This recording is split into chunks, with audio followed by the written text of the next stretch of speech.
The Brandon Peters Show may contain explicit language and detailed plot points. For more information on the show, stay tuned to the end of the episode.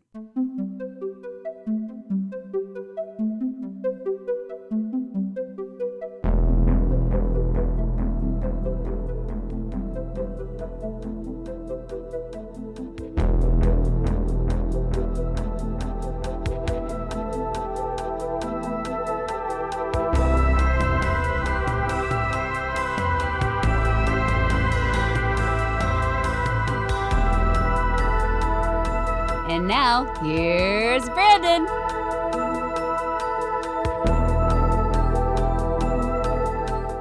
Welcome back to the Brandon Peters Show, and welcome back from last week, Greg McGoon. Woo, woo. Yeah, today, Greg and I will be talking, I almost said taking on. We're not one of those shows. We enjoy the things we talk about here. I thought you were Taking on practical magic. No, it sounded like you were about to say TikToking. We're about to TikToking on. No, I'm not there yet. Today, Craig and I will be talking the 1998 film Practical Magic, which is also turning 25 years old this year, and also was running concurrent with I Know What You Did Last Summer. I'm not going. The next series of episodes isn't movies that came out alongside I Know What You Did Last Summer. It's just even before we talked about the I Know What You Did Last Summer episode before we recorded, we brought this up. So the fact it came back later when we were recording was a thing. And Greg, this is a pick of yours here, and I liked it because I tend to like to veer left from expectations a lot. It's October, which is a season of ghosts and goblins, vampires, and witches, whom are the protagonists of this film. And it's not a horror film, nope, but traditional horror character in a different setting, and I'm game for this. So yep, we're talking witches in October. You're like, oh yeah, makes sense. Practical magic. Well, I don't know. Yes, it makes sense. So because I said it did. And Greg agreed. So it's an autumnal movie. Like, it's autumn and it's fall, it's Halloween. It's very like if you're celebrating with things like, you know, your hocus pocuses and things like that, this is like happening down the street.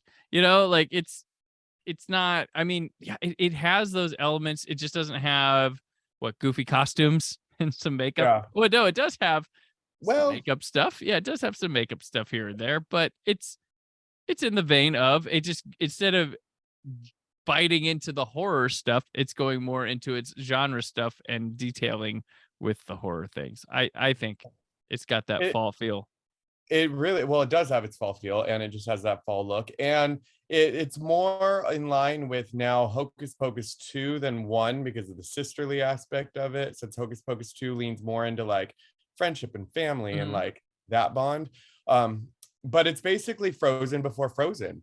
Like, let's be real here. Everybody was so empowered by Frozen, and Practical Magic set the tone of sisterly love saving the day. Let's be real. Oh, wow. That whole hands moment at the end, that is Frozen, everybody. So everybody who loves Frozen, take your children when they're old enough to watch Practical Magic, because that is the next level on the Frozen spectrum. All right. Because it really is sister love saves the day. Spoiler alert. But you can love this movie even knowing how it ends, because it's just, I mean, 12 minutes into rewatching this movie, I was already in tears. So here we go on this. Here we go. Greg, before I decide, so if there's someone tuning in like, oh, not the horror movies I was expecting, Greg, quick 3 horror recommendations this month that aren't super obvious or a given from you that you were like, watch this one. Oh my gosh. Okay, I do love horror movies, and yes, you do. Yeah, great, shocking, like gory. That's what we talk about a lot when we're messaging each other on the record. You see this one yet? Oh, you need to see this one. Or what do you think of this one? So we talk about horror a lot. So okay, so I will go with an unlikely, based on like every show I've done with you. This is probably shocking given how graphic. I know we've talked about it, but our listeners don't know. The Devil's Reject, the second in the Firefly trilogy by Rob Zombie. And don't be fooled by the Munsters if that's your introduction to him. He's all about the blood and guts. And that movie is shocking. And eventually we will do an episode discussing that and why I think that movie is a brilliant horror movie, but it is not for the faint of heart. I'm trying to think of what else I've watched. You know, a movie that I watched that's like terrible but also entertaining, that was in line with like a Hostel type movie. Well, I want to say it was like Midnight Meat Train, or like Oh, I with think Bradley Cooper? no, Oh. no, well, that one, yes, that is Midnight Meat Train with Bradley Cooper. But Oh, you there's meant it was another like one it. It was like it. like it. Okay. Yeah, it was like it. It was like with, was it with Thora Birch? I think it was with Thora Birch. Yeah, there's a movie on a train and kids who are like traveling on a soccer team, Oh. and the train is a lot of bad shit happens on a train. I want to say it's Thora Birch, and I'm looking it up right now. If you like the Hostel movies, or you just Train. It's literally called Train from 2008. Yeah, I just discovered it earlier this year, and I was like, this fills my Hostel needs, because it actually had great production value overall. Story is absurd. And then I guess put Midnight Meat Train in there because it's so bizarre and like into that category. I don't know what else. Like, I'm really hung up on like Devil's Rejects because I can rewatch that movie so much. I quote it all the time, which isn't really probably appropriate. Like, I quote the rom-coms that we've talked about. But I do think that movie accomplishes something that other horror movies never have. Gotcha. And we are planning on doing that as a episode. We've been talking already, so that is a teaser to what I will say, but I will not answer that on this Practical Magic episode. But if you want an answer to it, watch that movie, and then you can be like, this guy is crazy for thinking this movie's brilliant, and then I will tell you why I think it's brilliant after the fact. And Rob Zombie, if you're listening, give me a call, because I will applaud you for this movie. He could be. He's a friend of Justin Beams, who's on the show frequently. And we've talked about Rob. We did the Living Dead Girl video once, and we've brought up Rob a couple times. But funny, Midnight Meat Train. Did you see that when it first came out, or did you? So no. It got like, it was supposed to be this big theatrical release, and I can't remember.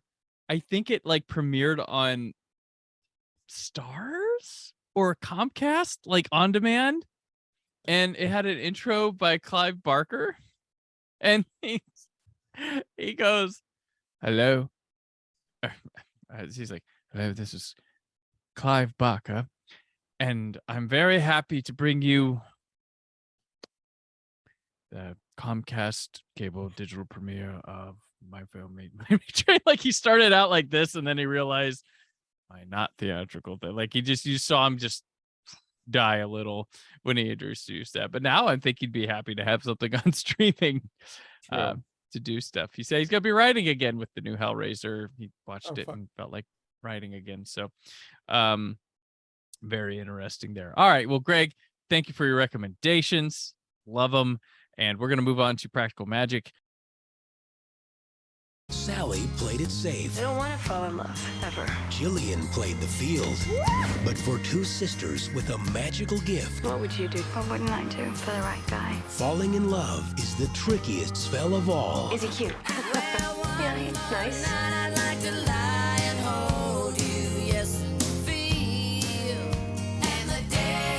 Sandra Bullock, Nicole Kidman. Practical Magic.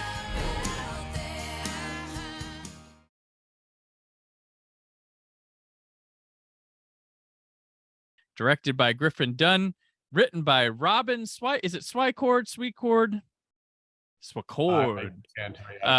And Akiva Goldsman, from the 1995 novel of the same name by Alice Hoffman, starring Sandra Bullock, Nicole Kidman, Stockard Channing, Diane Wiest, Goran Visnik.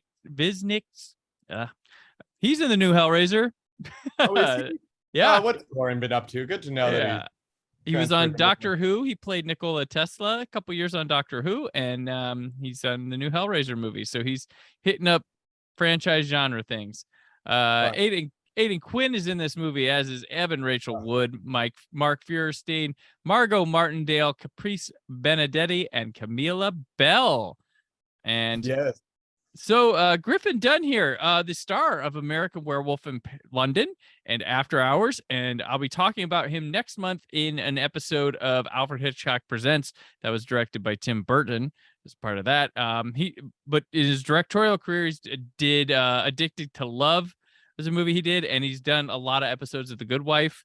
But yeah, I don't till I saw this, I was like, oh, he directed stuff and known stuff, because I don't know, growing up when I did, I knew what practical magic was, so it wasn't like granted, while its box office expectations and fell short, I everybody knew what this movie. If you lived through this era, practical magic, you're gonna be like, oh, Nicole Kidman and Sandra Bullock as witches. Despite not enough people going out to see this movie, everybody was aware of it.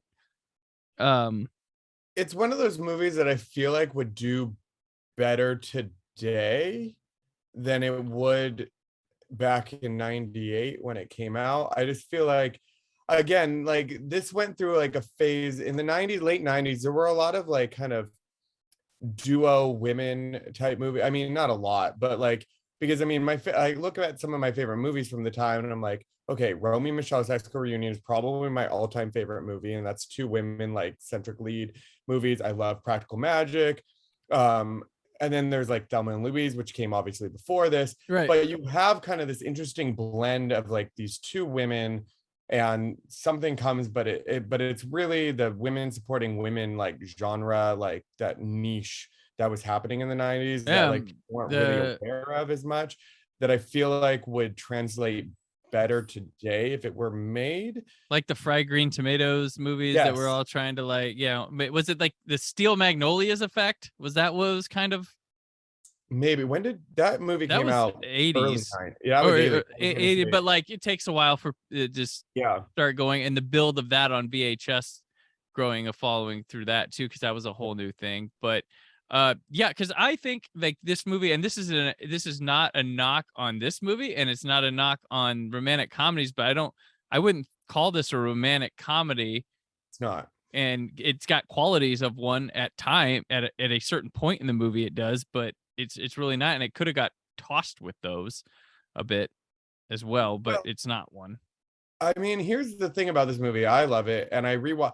It's been a couple years since I rewatched it, and watching it in my current headspace while I'm like living this existential crisis year of my life, where like this year was not the year to watch this movie again for me because it hit too hard, which is why I started crying 12 minutes in. One of the critiques about this movie is it doesn't have a genre. Because it really juxtaposes a lot of themes, and it has kind of a heavy subplot woven into some lighter subplots, but then it has romance, it has mystery, it has drama, it has it doesn't really have comedy. It has like cute, but not comedy in the traditional sense of like laugh out loud, with the exception of maybe the margarita scene, which we can talk about later. But it's lighthearted. It's lighthearted for some of it. I want to say like half of it, because like you said, this movie doesn't pick a lane, and that was I went back and I was reading like the reviews at the time. It was kind of derided, and a lot of them were talking about it suffered tonally and was off the rocker, but I saw it more as this movie has a lot to offer rather than it doesn't have a tone, or it's struggling to find a tone, or just is tonally off. But I'm like, no, I think this movie's just offering different things and changing lanes rather than picking lanes when it needs to pep up or do things. And it feels like it came from a book, but it feels like this could have been like, there's this book series, there's a couple books, but we're gonna make one that's like the best of all these books and try to make a movie. Agreed. It's a mini series shoved into 144 minutes because so much happens within the first 20 minutes of the movie that then all of a sudden you're like, wait, everything that's been covered in the first 20 minutes really is just almost expositional before we even get to the story, but you're invested in the first 20 minutes. As I said, I cried within the first 12 on my rewatch. So you're very like invested in the exposition, only to await about 25 minutes before you actually get the central conflict of the movie, which then is still kind of secondary to the bigger concept of this sisterly bond that this movie, and like kind of the theme of embracing your uniqueness, which is the overarching theme, all plugged into a murder mystery. Like you're just like, Yeah. how does this movie work? But for me, I love all that because I hate when things are just forced into one genre. And this gives you love and romance and compassion and sweetness and family. And then it gives you that subtle like murder mystery. And then it gives you and then just the way, well, we'll get to the end as we go through this movie, but the way people come together in the end, I just think it's fun and it feels good. But because it's in 144 minutes, it does feel a little rushed, but in my mind, I'm filling in all the gaps because I just love the performances that much that I feel like I'm capable of filling in all the gaps. But if you're not as invested, it might be harder to rationalize some of the choices in this movie. So go in there just kind of embracing what it shows you, and the parts that aren't shown, allow yourself to fill those in, because you're not like, they're not on Big Brother. This is not like you're watching like the lives of everybody 24/7. So they can only show you so much clips. It doesn't mean the stuff they didn't show you didn't happen. It just means they didn't show you it. For this movie, I'm more forgiven on certain moments of that where I'm like, oh, I believe it got to point A to point C because I think B happened. Like I think the performances are solid enough to allow me to believe that stuff happened in between them, for it to be justified by the ending. But yes, it is rushed. It's just, I don't fault the movie for rushing it. It's, and not the, this isn't Griffin Dunn's preferred cut of the film.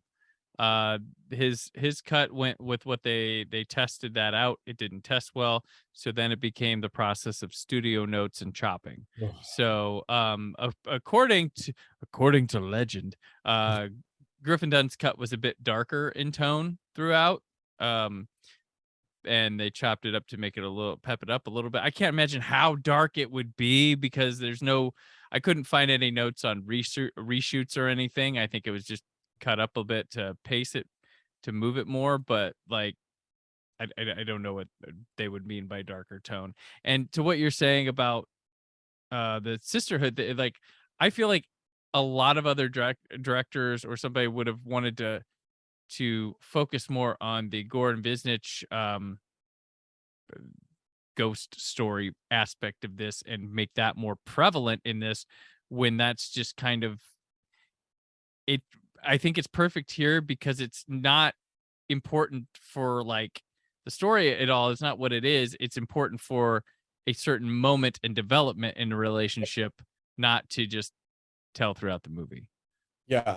Like the resolution in this movie isn't necessarily removing his spirit and ghost, but it's more of the sisters coming together to resolve their conflict united. And that's the thing. That's why I love the aunts, played by the brilliant Stockard Channing and Diane Wiest, who I love them both in this. So like you have those two women kind of like setting the tone of this kind of kooky family, because at that point you're like quirky and offbeat, which I will say there is one moment that doesn't bother me in the movie, but it is such a sharp, and it's towards the end, it's just such a sharp shift that I think it's just really funny, but I love it. But I don't want to jump too far ahead, so we can go through it. And for like people who don't know this movie, I feel like we haven't talked enough about like the premise of this movie. Essentially, and this is what I mentioned behind the scenes of our I Know What You Did Last Summer episode, which made me want to talk about it, is as I was working on one of my children's books and trying to like develop a story of a fairy tale, I realized after looking at it, I was essentially writing practical magic, which I didn't realize at the time, where it was the whole setup of this movie that's done through a quick little hocus pocus type backstory, only instead of a woman getting hung, the rope breaks. She basically is so heartbroken that she doesn't want, like, she basically says, like, I don't want anybody to fall in love anymore. And it's like this curse that's placed on the family. Well, it wasn't considered a curse, but it became a curse, to prevent women from like having men fall in love with him and them falling in love. So they just basically don't have to experience the pain of heartbreak. And now I'm going to cry. Here we go. And that curse thing is what started resonating actually long before this year into my writing, of just kind of the idea of being like, oh, well, if I make it so no one can love me, then I won't ever have to experience this heartbreak. So that's kind of like this tone that's set up, is basically like these women, but here's the kicker: if somebody does, they die. And you're like, okay, so if somebody falls in love with me, you die. It's a very dark theme wrapped up in a loving, like, Sandra Bullock smile, except when she's not smiling.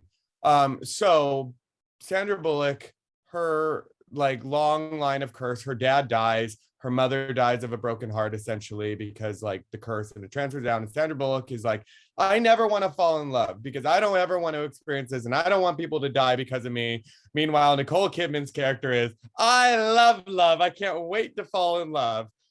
And so Sandra Bullock sets up this whole like kind of spell for herself, saying like, I'm going to create this man that doesn't exist, so I never have to worry about love, and I never have to deal with this curse that has now been on our family for generations. Because what is love? She sees her aunts kind of doing their old lady things, which they're not even that old in. Like, how old are Stockard Channing and Diane Wiest in this movie? They're not very old.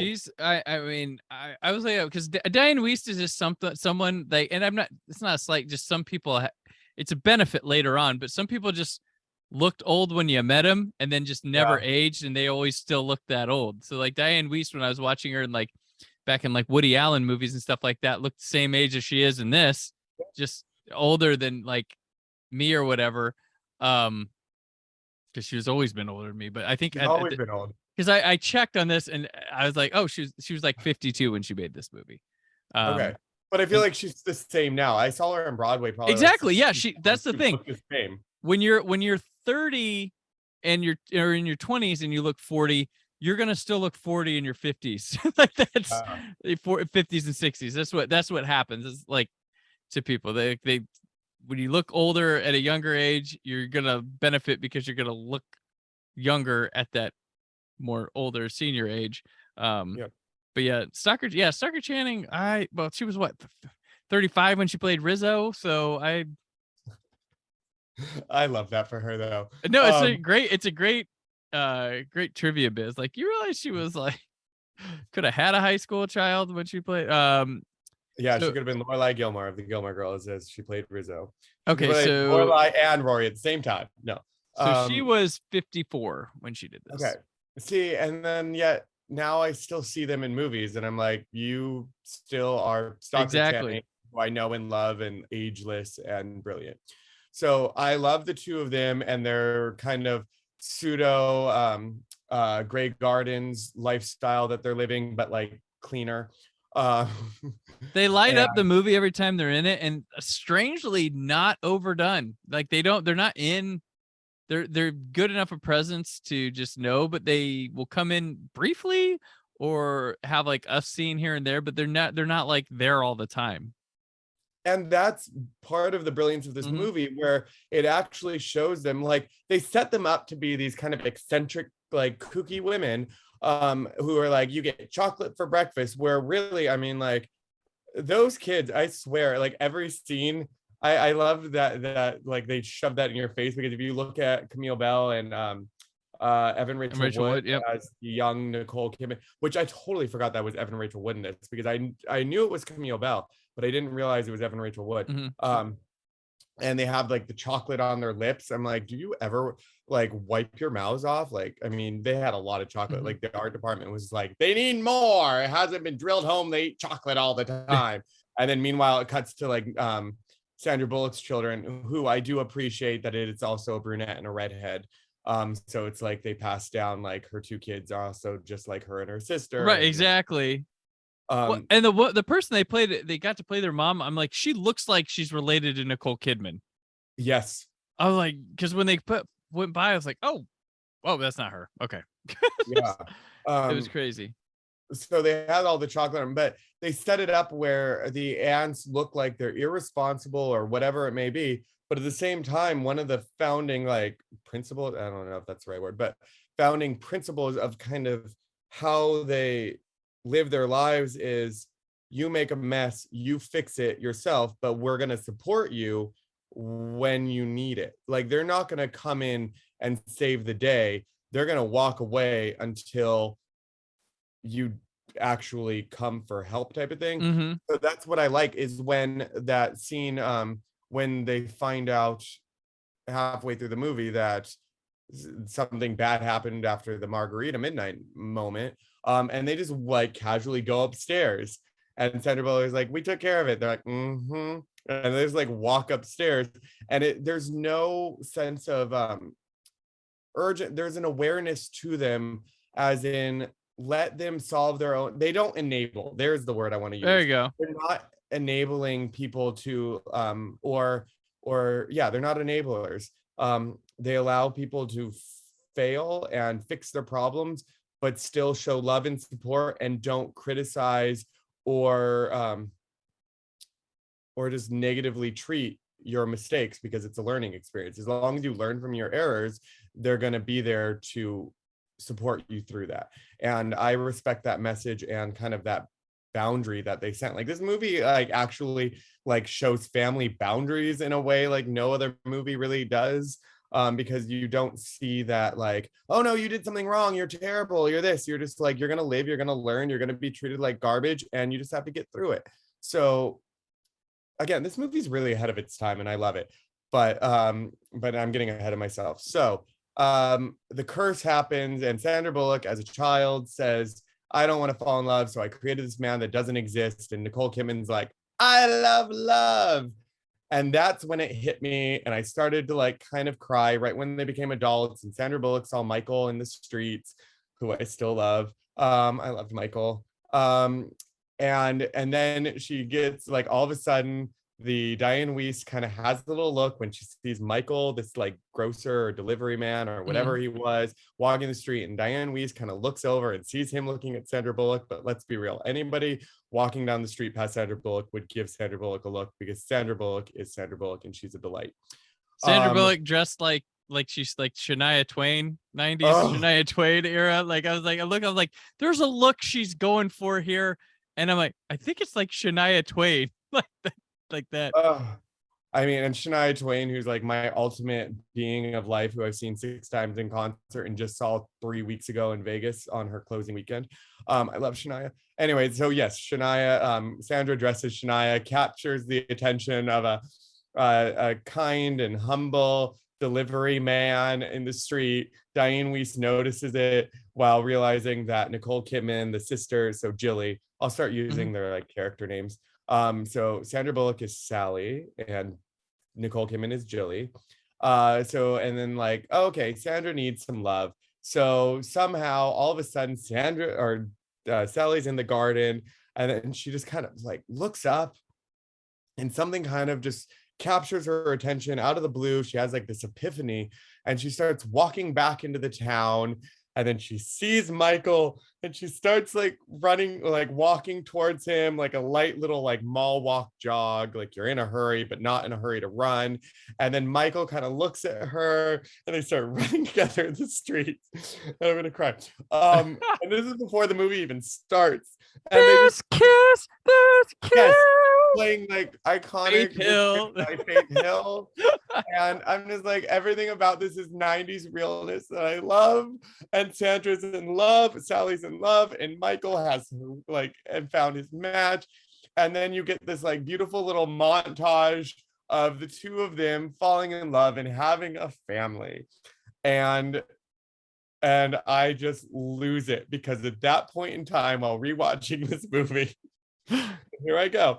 I realized I've been living my life as a Jilly when I've been like yearning to be a Sally my whole life.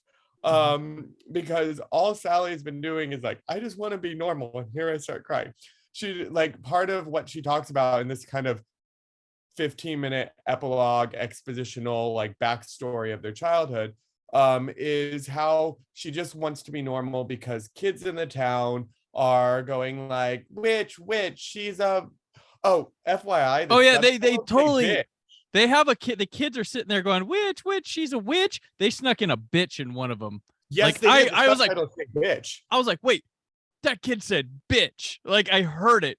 I went back. Subtitles.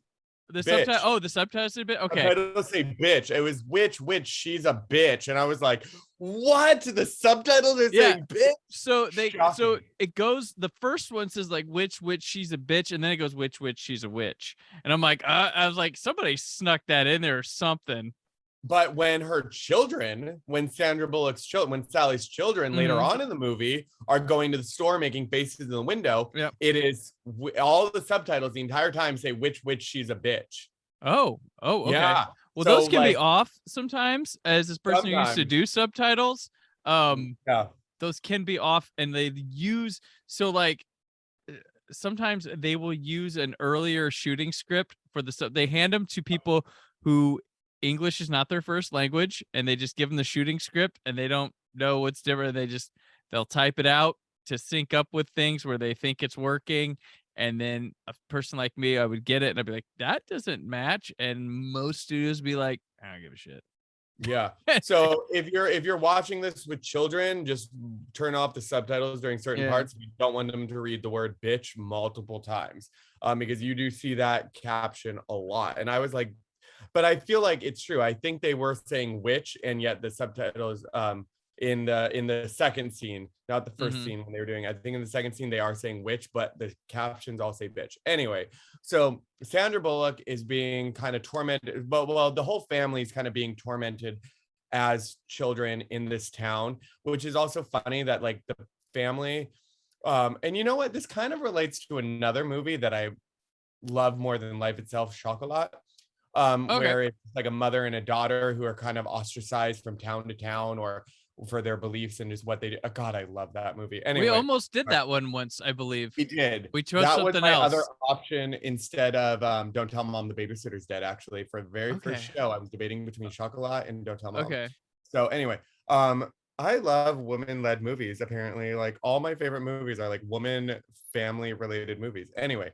They're like basically the Diane Weiss character, she's Jet and Soccer Channing is Francis. So the two aunts, they've been living in this town, they've been kind of ostracized and alienated, yet sweet old Diane Weiss walks through the street and greets everybody and hi, and Soccer Channing is like, why are you talking to all of them?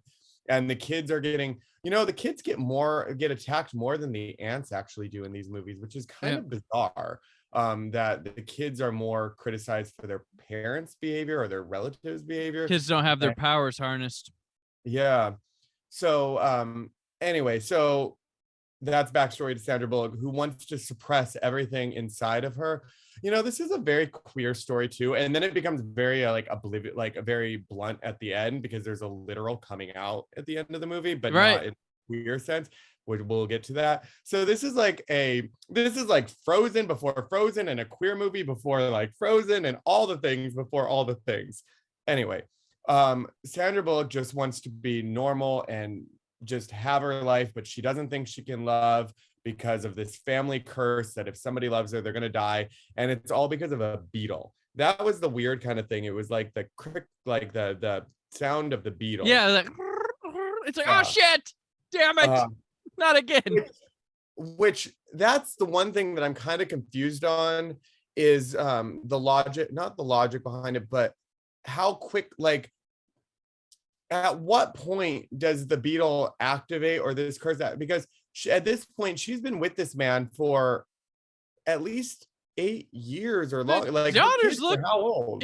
They're in school and stuff. Like, yeah, because it starts. She's like, oh, it's been 3 years and have these kids, and then it cuts to something. I'm like, those kids are not 3 years old. Yeah, that's exactly what I wondered. They're not even close. One's got to be like pushing 10. Exactly. But yeah, so I was wondering about that too, and then the thing happened. I'm like, and the ants are like, sorry, I'm like, did the ants make sure it happened? Is it like, like assholes? What are you doing?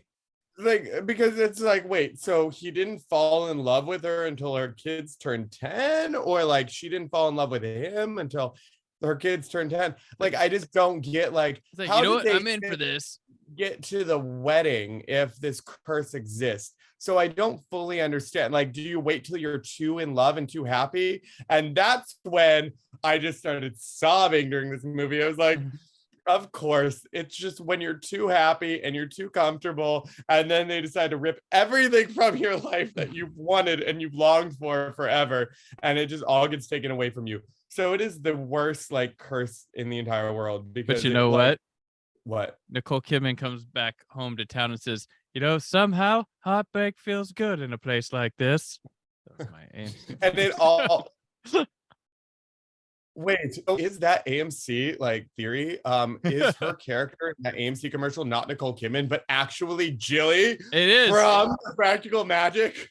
That's right. And she's cast a spell on everyone to continue to keep putting that in theaters.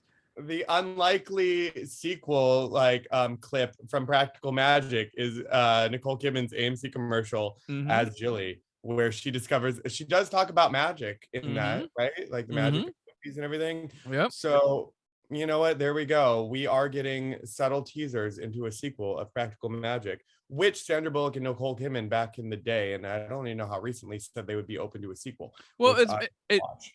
so the book came out in 95, and there were 3 more books to the series, 2 prequels and a sequel, but it didn't appear till 2017, 2020, and 2021. So yeah, so she didn't return to these characters or anything for a good almost 20 years. Oh no, well, 22 years book-wise. Wow. So, okay. Well, then, if that's the case, I would love to see a sequel or a mini series. Like HBO, give them a 10-parter. Like, make it the new Big Little Lies, but of Practical Magic lies. And give me a 10-part miniseries with these characters, because I would watch Nicole Kidman and Sandra Bullock play Jilly and Sally again in a heartbeat. Bring back Stalker Channing and Diane Wiest, who still have not aged for 30 years. Nope, they still exist. You have a great miniseries that you need. Anyway, so Sandra Bullock, she's in love, has the perfect family, and then for some whatever reason, the curse is enacted or whatever. The world was like, you're too happy, fuck you. And the beetle makes his noise, and in thankfully not Meet Joe Black fashion, you don't see him get hit by a car. Oh yeah, you just see, because I still will never understand how which came out. These movies were playing in the same theaters at this point, actually. Interesting. Well, yeah. We all know, and that clip went viral like 2 years ago. So there was what do you remember? E-Bombs World? Yep. That was sold as like an actual death video on that.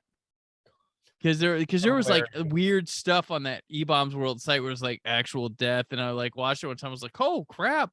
And then it's like, oh wait, it's me, Joe Black. Like, yeah, which it's so bizarre and awkward the way he was hit by a car. Like, how did that? It really kills the vibe of that movie where you just watch him like literally flail through the air, up in the air. At least Practical Magic does a hit by a car much more subtle, where you just see fruit flying as opposed to you get like a weird cut of him moving away, but it's like fast in there, but you don't see connecting. You just see him flying a little bit. You do? I don't even remember that. It's like really fast. I saw like him like. Oh, I didn't see that. I just saw the fruit flying, and I saw Sandra Bullock's like gasp when she realizes, because like the witchy sense power that she has, kind of was like, no. And then she goes into a deep depression. So this movie just really hit hard when the love of her life, and she had her family, and she had everything she ever wanted, and her future plans and her goals and ambitions. They were going to start a little like shop together and all the things. I'm just gonna cry. I loved Michael, even though he had like no speaking roles. Yeah, you like what he meant to her. Yeah, I do love what he meant to her, but I also, personal preference, found him more attractive than Aidan Quinn.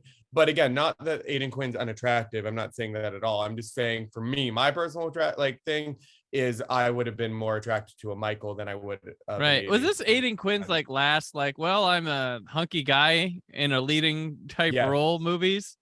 My mom loved Aiden Quinn in this movie too. He was a moment in this movie. Like women loved him after Oh, okay. this. Yeah, no, he was I feel like Michael, who I think he did sitcoms after this movie, I feel like. Anyway, Michael, I loved. Now he's dead. Sandra Bullock is heartbroken and miserable and realizes that her life is terrible because she'll always be haunted by this weirdness inside of her that is being a witch. And she doesn't know how to reconcile that. And yet she has to now move in with her aunts to like help raise her kids, because now which I kind of don't fully like, I do and I don't. Like Sandra Bullock's mom and dad both, well, Nicole Kidman and Sandra Bullock, Julie and Sally's parents, both of them died, which makes sense they would live with the aunts. But like Sandra Bullock, I guess, moved in with the aunts for just emotional support, but she could have raised them on her own, but I guess she didn't have to because the aunts was so welcoming. I don't know. I just value and appreciate the fact that the aunts were going to be like, come on in, stay with us. But Sandra Bullock's character was like, we're going to live with you, but no witchcraft. These kids are not going to be filled with nonsense. And that's one of the best lines in this movie where who said that? I wanted to say it's Diane Weist's character is like, oh, we don't tell them any nonsense or something like that. Which goes to show that, yeah. So now Sandra Bullock is living with the two aunts and with her two kids, while Nicole Kidman is out living her wild life, like living with men and all the things. And I was like, oh my God, how did I become Nicole Kidman? How did I become a Nicole? So this movie was just like looking in a mirror for a few minutes. The montage here kind of reminded me, it felt like they were having a Forrest Gump and Jenny moment here with showing where their lives were at, where she's living this more like, I don't know, like not quite that, but like she's out like partying, and then she suffers consequences from her reckless life of such or whatever. While Sandra Bullock's is just calm at home, doing things what people do or whatever, and and it very much reminded me of that. And that's like all I want, and that's what makes me sad, is because I'm out here literally living the life of Nicole Kidman. Like I have not spent a weekend home in probably 5 months right now because I can't emotionally handle just being home alone. So I'm going out and just doing whatever I can as a distraction, which I feel like Nicole Kidman's character really, in a lot of ways, is, I think the way she copes with that curse. I think she internalized it so much more than you realize. Like Sandra Bullock kind of faced it head on, but Nicole Kidman's like thing is, I love love, I love this, I want this, I want this. But I feel like all of that really is not necessarily like suppressing her like true nature, but it's more of her just living so I use the word carefree loosely here, but kind of this carefree vagabond lifestyle type thing, because I think she thinks that's all that's possible for her. Yeah. Like she's swept up in these romances, but again, is it actual love or is it just passion? And that's the difference, is Sandra Bullock had true, like genuine love and connection and family and things that she desired. And Nicole Kidman's kind of just gallivanting around in this sexual freedom and exploration, which again, I'm not criticizing. I'm literally living that life right now as I go places every freaking weekend, just to not have to think about everything I don't have that I desperately had and wanted and still want. So, I mean, like, it's easy for me to live Nicole Kidman's life right now, but it's not easy to live Sandra Bullock's. Yeah, well, I mean, to Nicole Kidman, to Jilly's thing, like maybe she sees the part in which the curse happens is the settling, but there's a lot of stuff you can enjoy leading up to that settling. So as long as she can break away by the time before any kind of settling, she can still have the joys of what she finds love maybe is the early moments of it, the discovery, the adventure of all that, and then she can just keep enjoying that. And to her, that's what she can have. and in the settling is where the danger comes, and then it comes with a lot of responsibility and a lot of risk. Oh my or God, I'm something. gonna cry again. Yeah, this is like the ultimate queer movie ever made because literally that is the mindset of most every man. They basically, like, the minute they get comfortable and have like joy and happiness, they go, nope, we want just the early stages of whatever and don't want the responsibility and don't want any of the other stuff. So and I get why, because it's like so much pain. And then Sandra Bullock saying, like, bring him back, and the aunt's being like, we can't do that because what we're bringing back is not him. And if that's not an analogy for an ex relationship, I don't know what is, because if you break up, do you get back together, and are they going to be the same person, or can you ever trust them again, or can you whatever? Anyways, I'm getting off topic, but she says he died because I loved him so much. And that movie just destroyed me, because sometimes when you love somebody so much, they get overwhelmed and then they just run away too. So anyway, the first 12 minutes of this movie put me You know through what? it. You just 20 opened a door for me, because when you love someone so much that the run away, I'm like, I was looking for something, like there's something deeper to this that's a social commentary that I'm not picking up on, and that was exactly it that I was looking for. Not that they die or anything, it's that they would run away because you're so full of it, and it's hidden throughout that with that curse of it. Yeah. And then being afraid to love someone so much because they might do that. For sure. And that's what I was writing a book on for kids, but it's just, so practical magic clearly has impacted my life in a lot of ways, but it touches on that, and just her being so desperate to get him back. But it's somewhat, I don't know, I've never lost a romantic loved one to death. I clearly have through non-death of them just literally disappearing. But so I don't know the difference, but it's like, so I can't speak on anybody, but it'd be one of those things where if you lose someone to death, there is a certain level of closure beyond like watching the person you love just not love you anymore, continue living on without you and all that. Yeah, like, which I don't know, because I don't ever want to lose somebody to death either. Right. And I can't imagine that, but I do know widows who struggle tremendously over that, because that is a pain that you can never really imagine, because you have something and then it's literally fully out of reach into like a spiritual thing. So this movie takes it to the extreme of like, when you have true happiness, it's just ripped away from you. And this takes it literally to death, as opposed to just not being able to handle having that level of love and connection with somebody. So it's just layered. And Sandra Bullock is really me, but I'm a Sandra Bullock trying to be a Nicole Kidman to distract myself from the pain of reality. It is my current state of 2022, which is why I've not been home for any weekend. So that is why this movie was very like kind of a hard rewatch for me. And again, we're only like 20 minutes into this movie, and I've had all of these thoughts go through my head. If I was doing a recording of me watching this movie, it would have been a lot different too, because oof. So anyway, point is, he dies. Sandra Bullock's life's in a shambles. She's living with her aunts, and now Nicole Kidman, who's in Florida at this point, I think, travels back. And this is before cell phones and all that fun stuff. So they write letters to each other. It's very cute. I really appreciate the letter writing.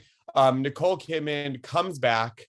And that's the other thing. And too, like I left out the other detail, is this is a true sister friendship and connection and bond, because there's no forced conflict between them. They allow each other to live their lives, but still support each other. When Nicole Kidman says, as like, I guess a teenager or something, they do like a weird in-between moment before Sandra Bullock gets married, where Nicole Kidman runs away with a man. Sandra Bullock's not like, are you sure? Is this a good idea? I don't think you should do it. I'm going to tell our aunt. She goes like, live your life, have these experiences, do what you need to do for yourself. I'm here for you. And there's a level of support and acknowledgement and recognition that both of their needs are different.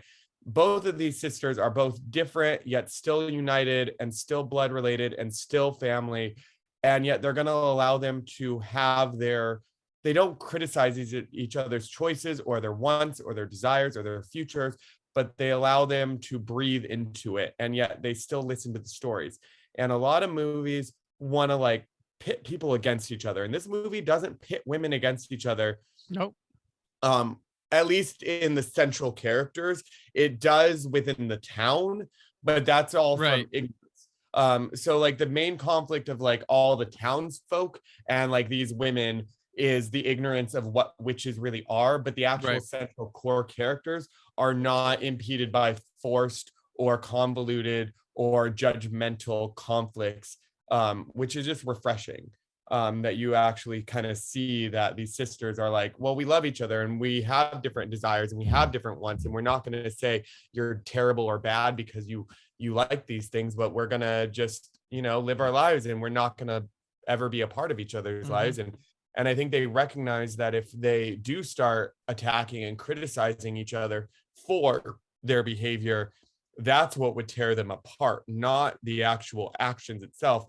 But if they don't kind of step into each other's, or if they have empathy for each other, Right. basically, in one sentence, they're very empathetic towards each other's needs and towards their differences, which then comes out later in the Margarita Midnight scene, which is one of the most brilliant scenes in movie history of just natural ease and feels like family.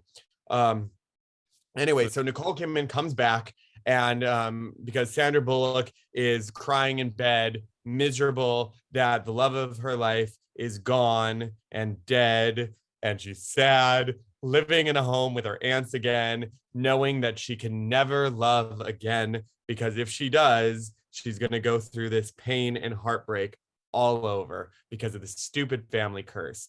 And Nicole Kidman's like, let it out, cry, do what you got to do, but you know what, you're gonna have to brush your teeth at some point because your breath stinks.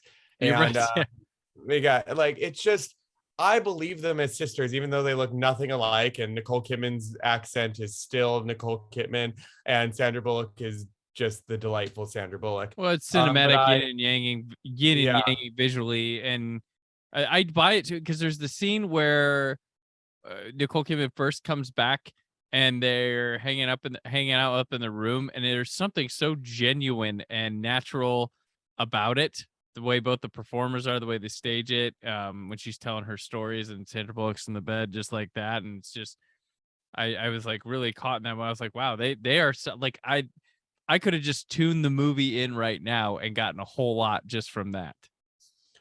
And that's a testament to their performances, which I don't think people give enough credit to in this movie, where there's like, oh, the plot's clunky. I was like, just watch their eyes, just watch just the moments in between, the dialogue between them, and you can fill in so many gaps of just what's happening. Not even gaps in the story, it's just gaps that they don't have time to show you because this isn't a miniseries. So well, part of the problem is too, when you're talking about that, these two are great in damn near probably everything they're in. Not damn near everything they're in. They are two elite performers that you'll never leave a movie they were in not liking it because of something they did.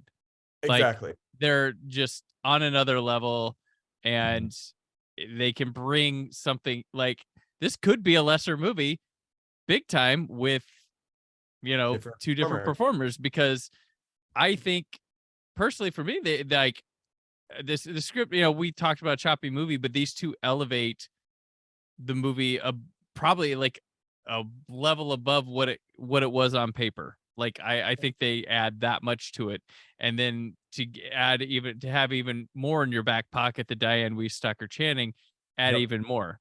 So to sit through this and not just enjoy watching them tear up the screen, choose scenery, have great chemistry with one another, that's, and I honestly, I need, even if they're not witches or anything, I need Nicole Kidman and Sandra Bullock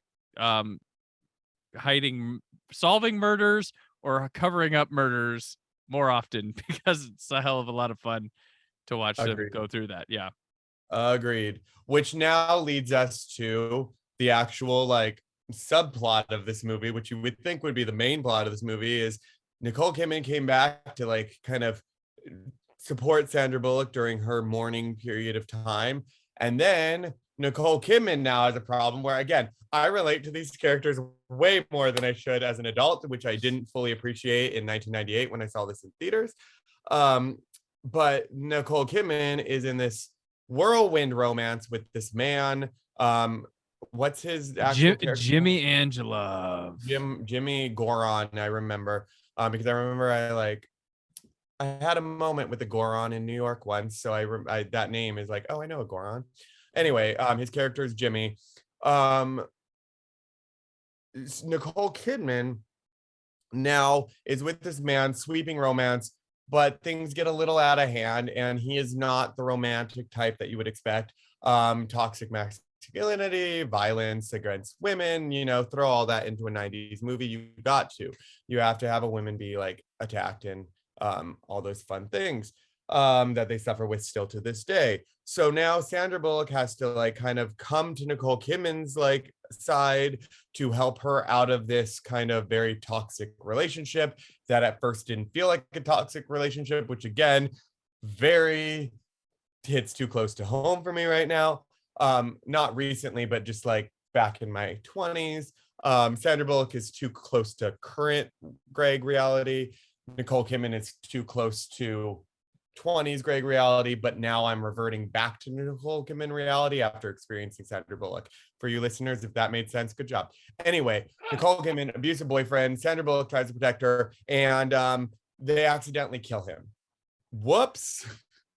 So now Sandra Bullock's terrified of all this thing, and now this like loving movie about sisters and witches and family has turned into and loss. Like, yeah. A murder mystery. Well, we know what happened, but nobody else does. So their solution for this problem, which they come up with, is to bring the body back to life, because you can, and then you didn't kill them if they did that.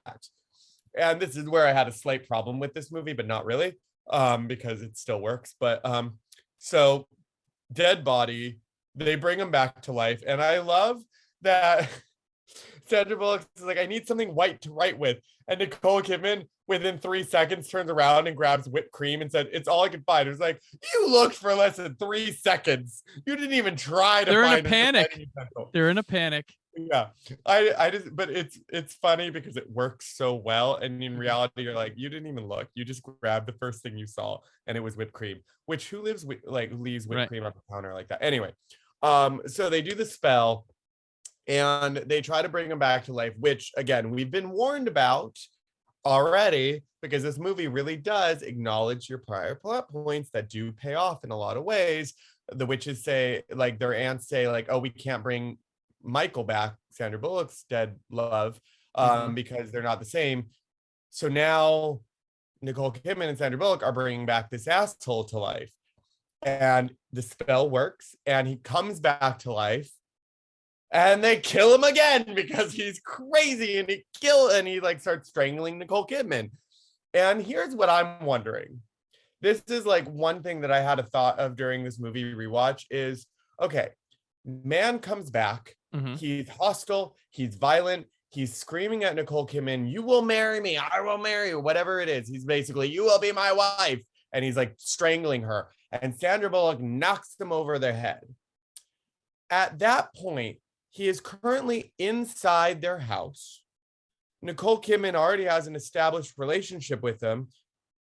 Why couldn't have they just called the police when he died again and said, we had an intruder and he started strangling her and we knocked him over the head? And couldn't they have gotten away with self-defense on his second murder? Because if a man, like, yes, he didn't come into the house on his own accord because he was dead when he's brought in, but technically they wouldn't have known that. So they could have said he broke into the house and started to attack Nicole Kidman, and Sandra Bullock knocked him over the head with a pan. That's what I'm wondering.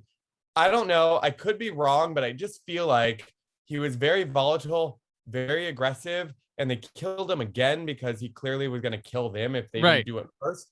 But they were doing it in their house. And I feel like there's enough laws that would have protected an intruder home invasion, and they could have probably gotten away with that a little bit more so than the way it played out at the actual end of this movie, where it was just like demon ghost. Whoops, that's crazy. Mhm. So I feel like if they brought him back to life, when I rewatched it, I totally forgot of what actually happened at the end of this movie because I only cared about the sisters. But I did have that feeling. I was like, oh, that's smart. They bring him back to life and then they can get him like arrested or they can get him like killed. Because for some reason I didn't realize it was a ghost at the end. I thought it was like zombie version of him at the end. I didn't think it was a ghost. That Well, even it's could- kind of, I mean, is visually very zombie like, which reminded me like Griffin Dunn. He was in American Werewolf in London, and this looks very much like a clean version of American Werewolf in London when he sees his dead friend. True. In that, there was a great line when they were bringing him back, and something it might be. They said the ant said be dark and unnatural, and Nicole Kidman's like, Jimmy is already dark and unnatural. I don't care what he comes back as. Right, like this, but that's I Well, loved it. And it was great. I also like when after they kill him and Nicole Kidman's like, please God, I'll have babies. And I'm like, oh, so you're a witch and you're like religious. And then when Sandra Bullock goes all cold, like, I had babies, I had normal. If this keeps going, I will never have normal again. Yeah. I was like, geez. And that's the thing about this movie is it's actually playing into these themes of like what is normal, and that the ants are like the ants keep questioning what is normal, like the lives for the ants this is normal for them. So like this concept, this abstract concept that Sandra Bullock is grasping towards of normalcy is kind of this anomaly. Like the point of this movie is to show you there is no actual normal is the reality you create for yourself in the world that you're in. But we perceive normal in a certain way based, like our perception allows us to see normal, just like social media nowadays allows us to think like certain things are joyful or happy, yet we're really suppressing our sometimes. So this movie is like social media before social media, even, of kind of this Sandra Bullock looking outward at all these kind of, in more of the movie's theme, simple lives as normal, viewing them, when the reality is her life is actually quite beautiful in its own way, but she doesn't recognize the beauty in it because she only sees the faults in her own life. So this movie kind of is layered in a lot of ways, again, masked in this weird, like, cursed demon abusive boyfriend. But who hasn't had an abusive boyfriend before? Am I right? Maybe not you, but raise your hand. I'm raising my hand. So anyway, so Nicole Kidman, they bring the guy back to life and they kill him again. They decide to bury him in the backyard. That still boggles my mind because I feel like they could have gotten out of it. But either way, they bury him in the backyard and shit starts getting weird. And then I'm trying to remember, when did what caused Aidan Quinn to show up again? The letter. So she sent a letter before Nicole Kidman called her needing help.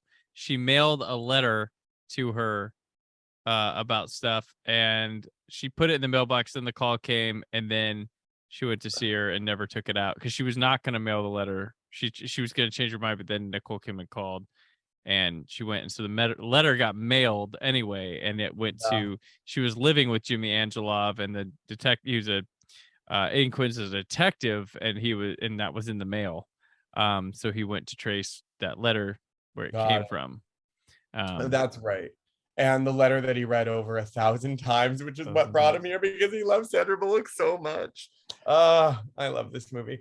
And if we haven't spoiled that already, Aidan Quinn is the man that Sandra Bullock dreamt up as a child of, who like loves horses, favorite shape is a star, can do the flapjacks and the one eye blue, one eye green moment, which her children picked up on because they found that in the book. So her children knew about all these things. And then so he shows up and they're like, oh, he can flip flapjacks. Oh, one eye blue and one eye green. And yet Jilly, Nicole Kidman, wants to get rid of the detective, of course, so tries to do. And I love... And they still have the guy's car. They still have Jimmy Angelov's car sitting parked at their place.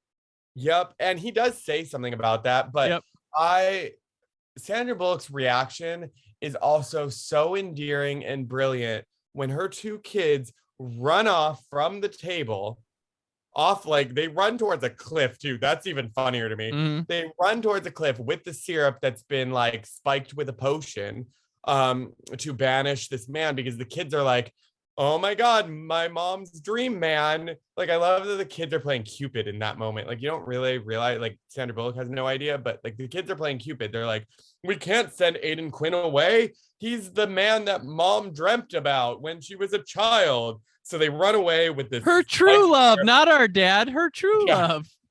I know. They're a little like, yeah, there's a lot of acceptance in this movie, which I just appreciate, because Right. what can you do? When somebody dies, what can you do at this There's point? yeah, that's one thing that not while I was watching it, but after, and I'm thinking and I'm writing notes. I'm like, she has no hesitation of like, normally I hear about people, they lose a spouse, like they feel this guilt in moving on, or so. There's like none of that here.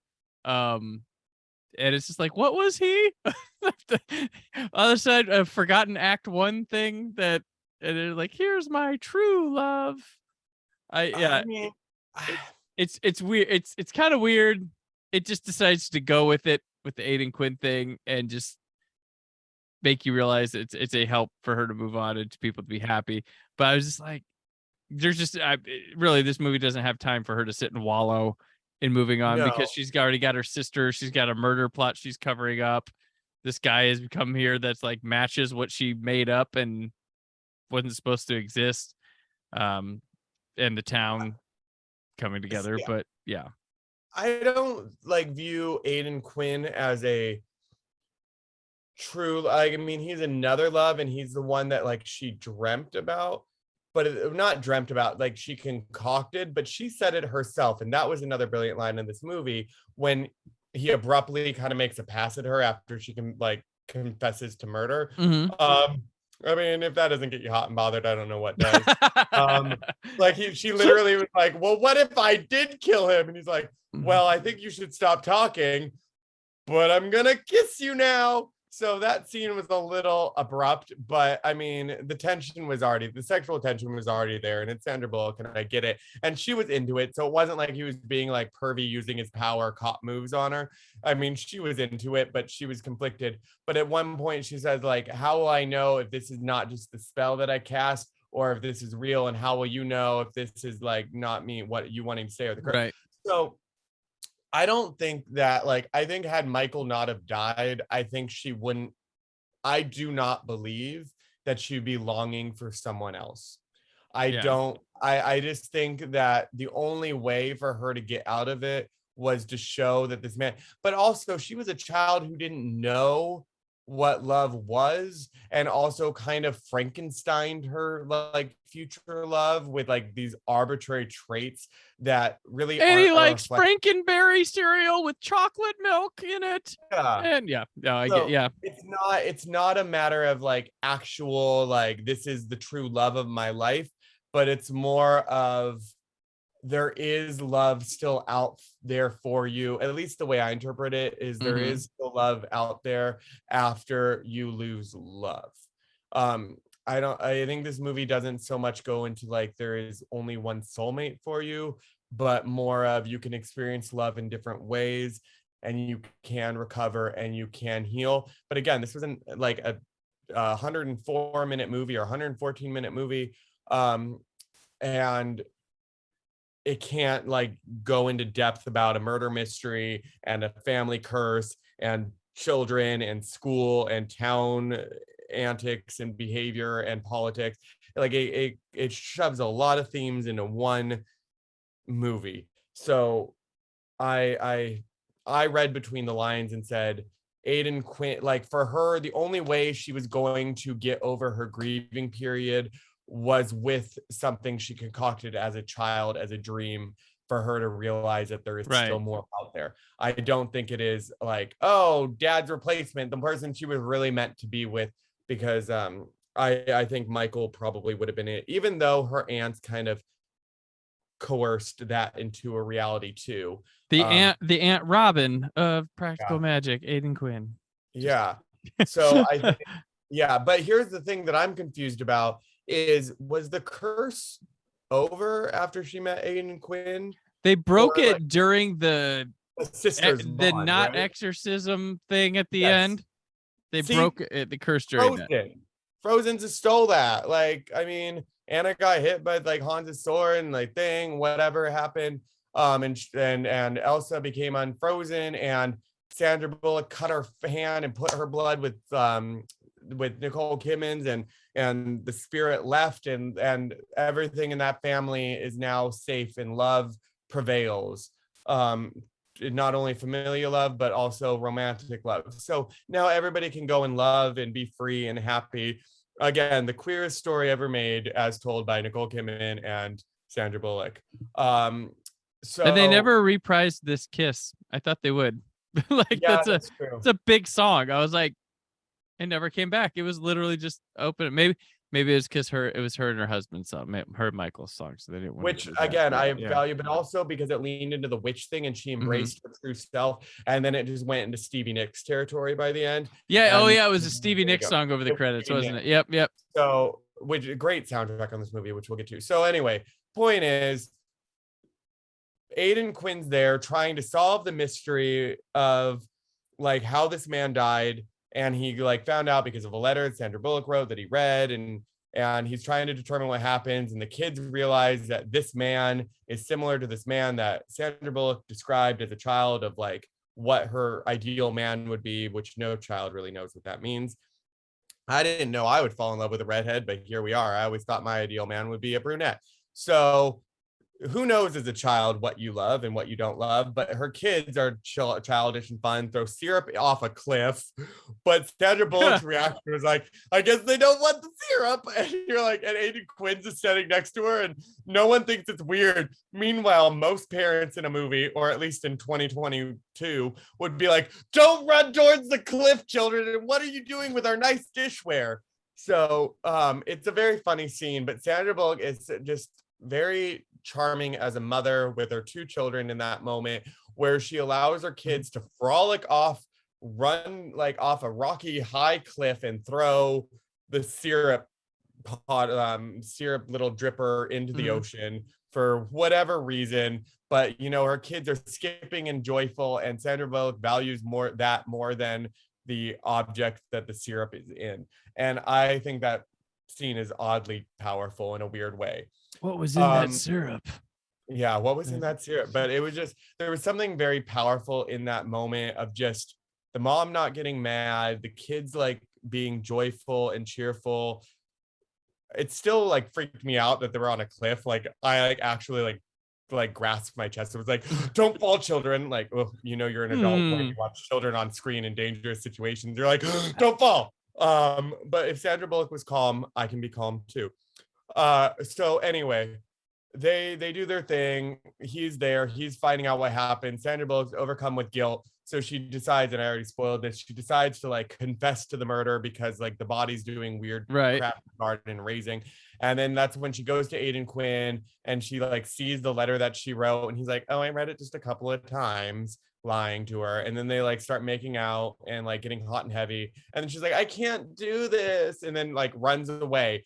And then with movie magic, she runs back home, and miraculously, like as she runs back home, her kids are screaming, running down the stairs, and Sandra Bullock or Nicole Kidman's having like the exorcism, like the exorcist moment, like flailing in bed, a la like Linda Blair or Emily Rose or everybody and else. Aiden Quinn wants to shoot her.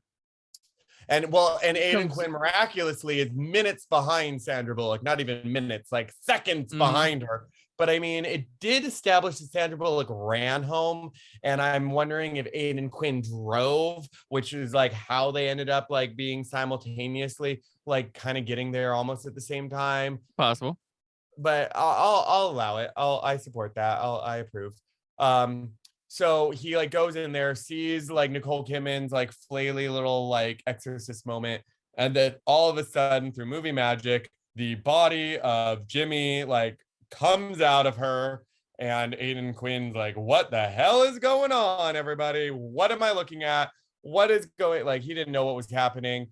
And then he gets branded, like he touches, because apparently a deputy badge is just as powerful as a crucifix and a cross, like in The Exorcist, and he's burned by Aiden's badge that he tried. Silver. Yeah, it's the silver badge. We're just blending themes here: vampires, ghosts, all the same apparently. But he like tries to rip out Aiden's heart, but instead gets burned by his badge that's like protecting his heart, and then disappears into dust for a minute. And Aiden Quinn's very confused, and the sisters are like, what the hell was that? And Sandra Bullock is like, well, we need to do something. And that's where the aunts finally come back in to say, oh, this really is a big problem. Well, you know what that requires? Teamwork. See, this is fun. And now the whole town comes together, and it's my favorite moment. We need a coven. A lot of favorite moments. 9 women, 12's better.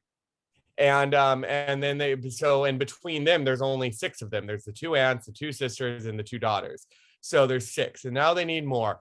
And they've set this movie up very nicely with Sandra Bullock having her 2 co-workers, who again, brilliant actresses, Margot Martindale. Yep, who is one of the co-workers. And I don't know the other one actually, who is delightful, and I wonder if she's done more movies. Chloe Webb, is that who it was? Maybe. Anyway, the only 2 people in the town who seem to embrace Sandra Bullock, who work in her little like lotion shop. Not potion, but lotion. I see what they did there. It was an apothecary before Schitt's Creek. I wonder if that's where David got his inspiration for his apothecary. Did he just really love practical magic and was like, I want to do my own apothecary? Interesting. I want to put that into the like Schitt's Creek canon that David loves this movie. Anyway, so she has her 2 It friends. did remind me of that though. Yeah. Right. And this was before all that. So again, when you think of like things currently in pop culture and you're like, oh, that reminds me of that. And you're like, this was before all that. So there is a great moment too with Nicole Kidman showing up in the classroom. Because apparently the phone tree is a big deal in the school system, and Sally never gets picked. Sandra Bullock never gets picked because everybody thinks she's weird and a witch, and nobody really wants her to be in charge of anything. And then Nicole Kidman shows up and, you know, causes a little bit of subtle chaos within the classroom and changes the phone tree, that Sandra Bullock finally gets to be the head of the phone tree, so that if things happen around town and with the school, she's the one that sets the calls, which I don't know how that's a reward, but whatever. I guess it's a power complex thing, which I get, because like you want to know what's going on and you're first to know. So I get it. I would want to be top of the phone tree too. So Nicole Kidman makes that happen for Sandra Bullock. And now, again, that comes back into play at the end of the movie. This movie sets up a lot, and then it gives you a little bit of a payoff for everything it kind of sets up in a very short movie. Rather than it not going anywhere, it pays off.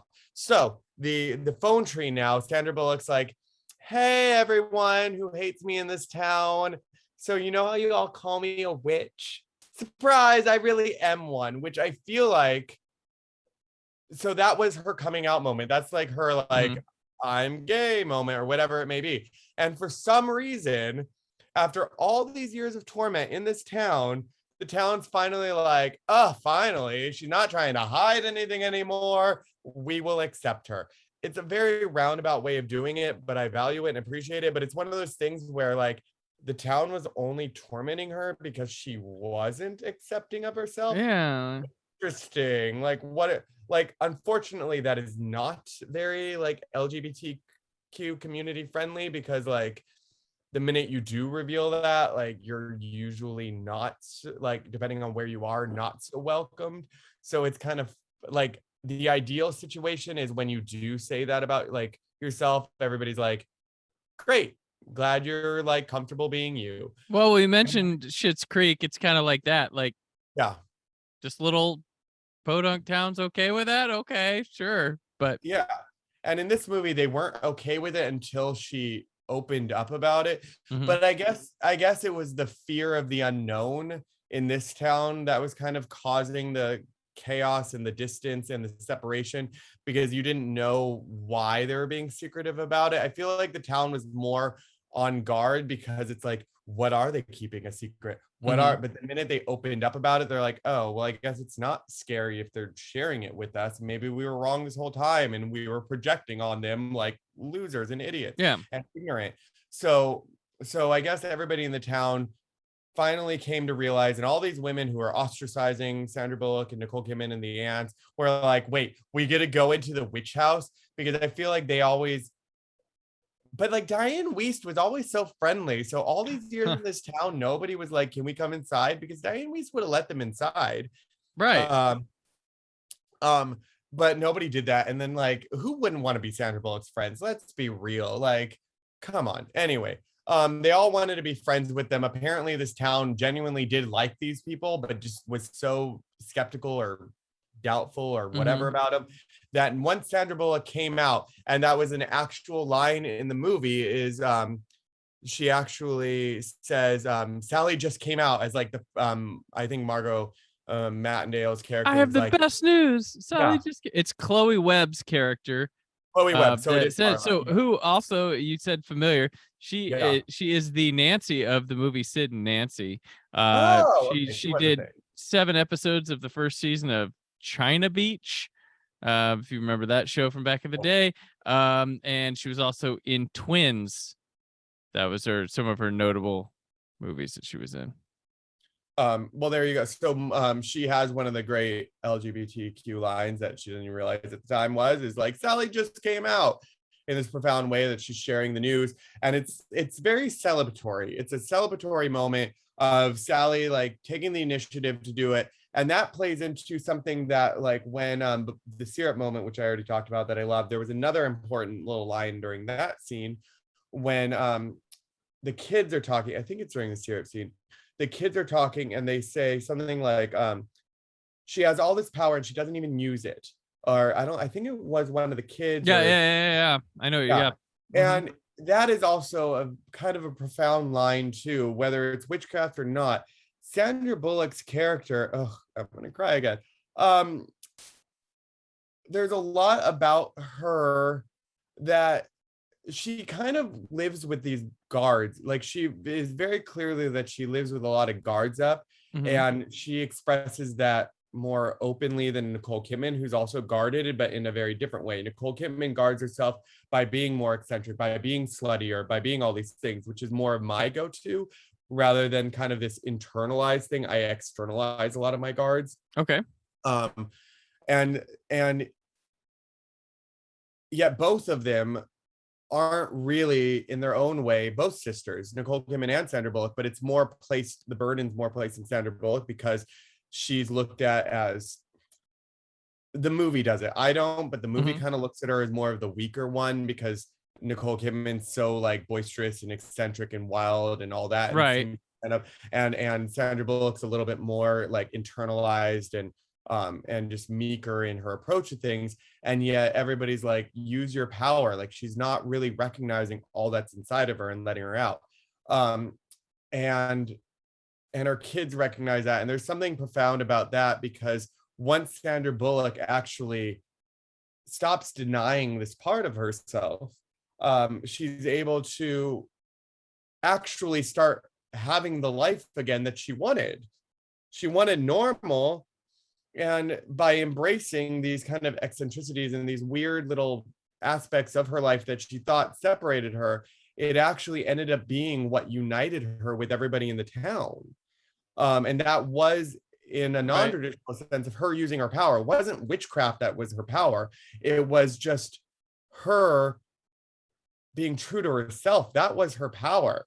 So again, like, this is why this is a very like kind of an analogy to like kind of this LGBT stuff, ideally like an idealized version, because this is not what happens for most coming out stories.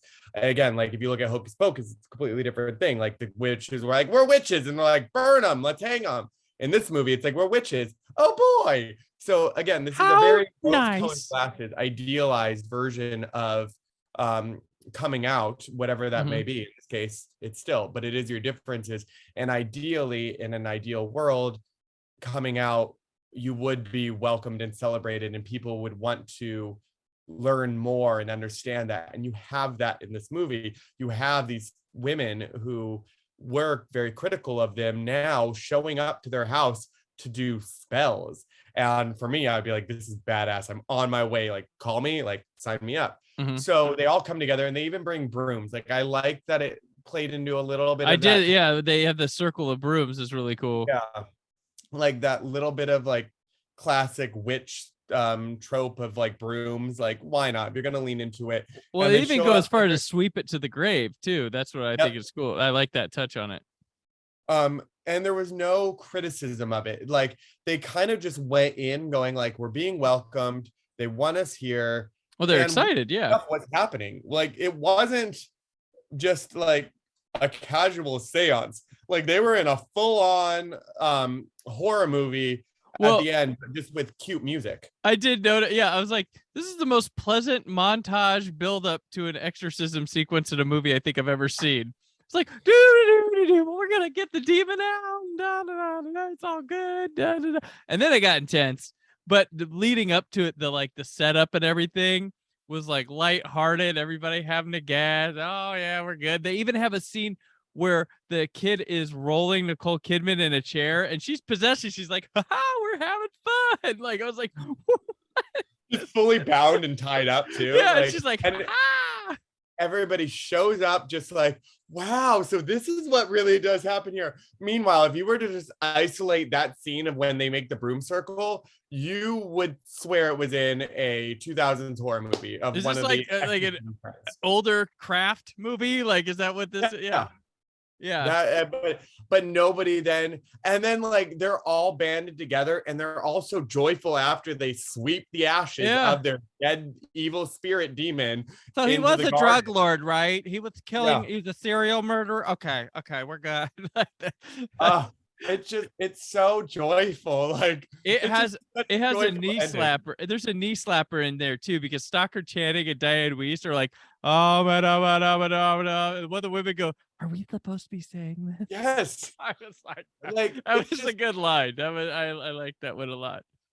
I mean, I was like, at that point, I was like, I'm singing along with them. I'm like, I need my subtitles here. I want to know what they're saying, because you just want to join in. And it really is a celebration of like womanhood and empowerment and just queerness in its own way. Because, you know, I kind of wonder though, are like Stockard Channing and Diane Wiest, like maybe like fluid? Like, I don't know. They never really talked about their backstories as much. They might have, you know, been through it and just done with it, and they're just too like my grandmother, like my grandfather, one of my I had multiple grandparents, obviously, but one of my grandmothers, my grandfather, he died when I was like like a couple weeks before my first birthday or something, and then she like never dated or anything again. She just decided to travel. That I don't know if she was hooking up with people or anything during that time, but she was just content with just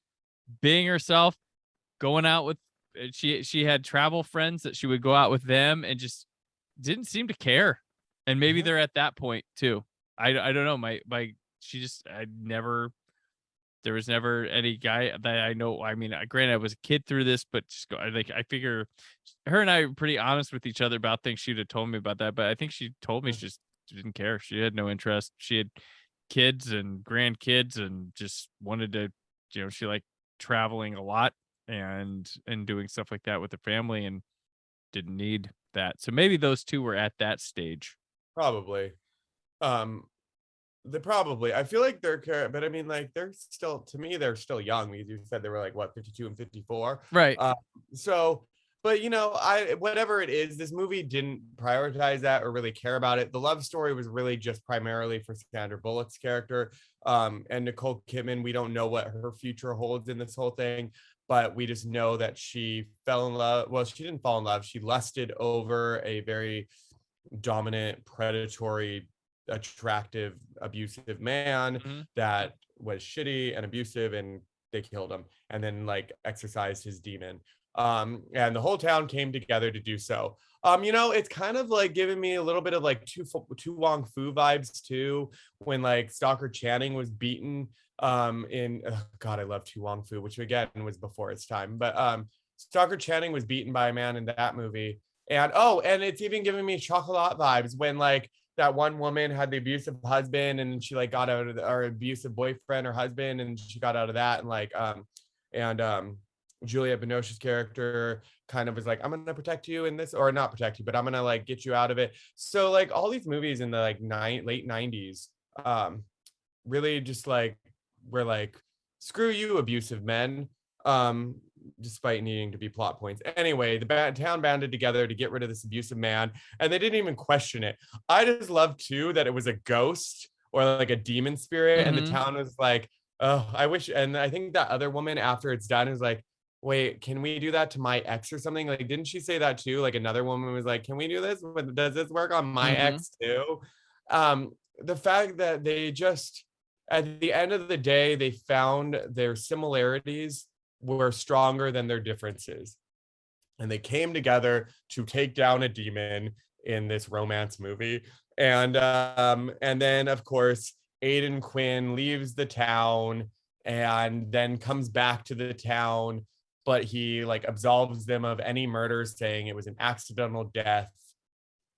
Sure. And Sandra Bullock's kids are very delighted when she kisses another man that's not their dead father. So the end.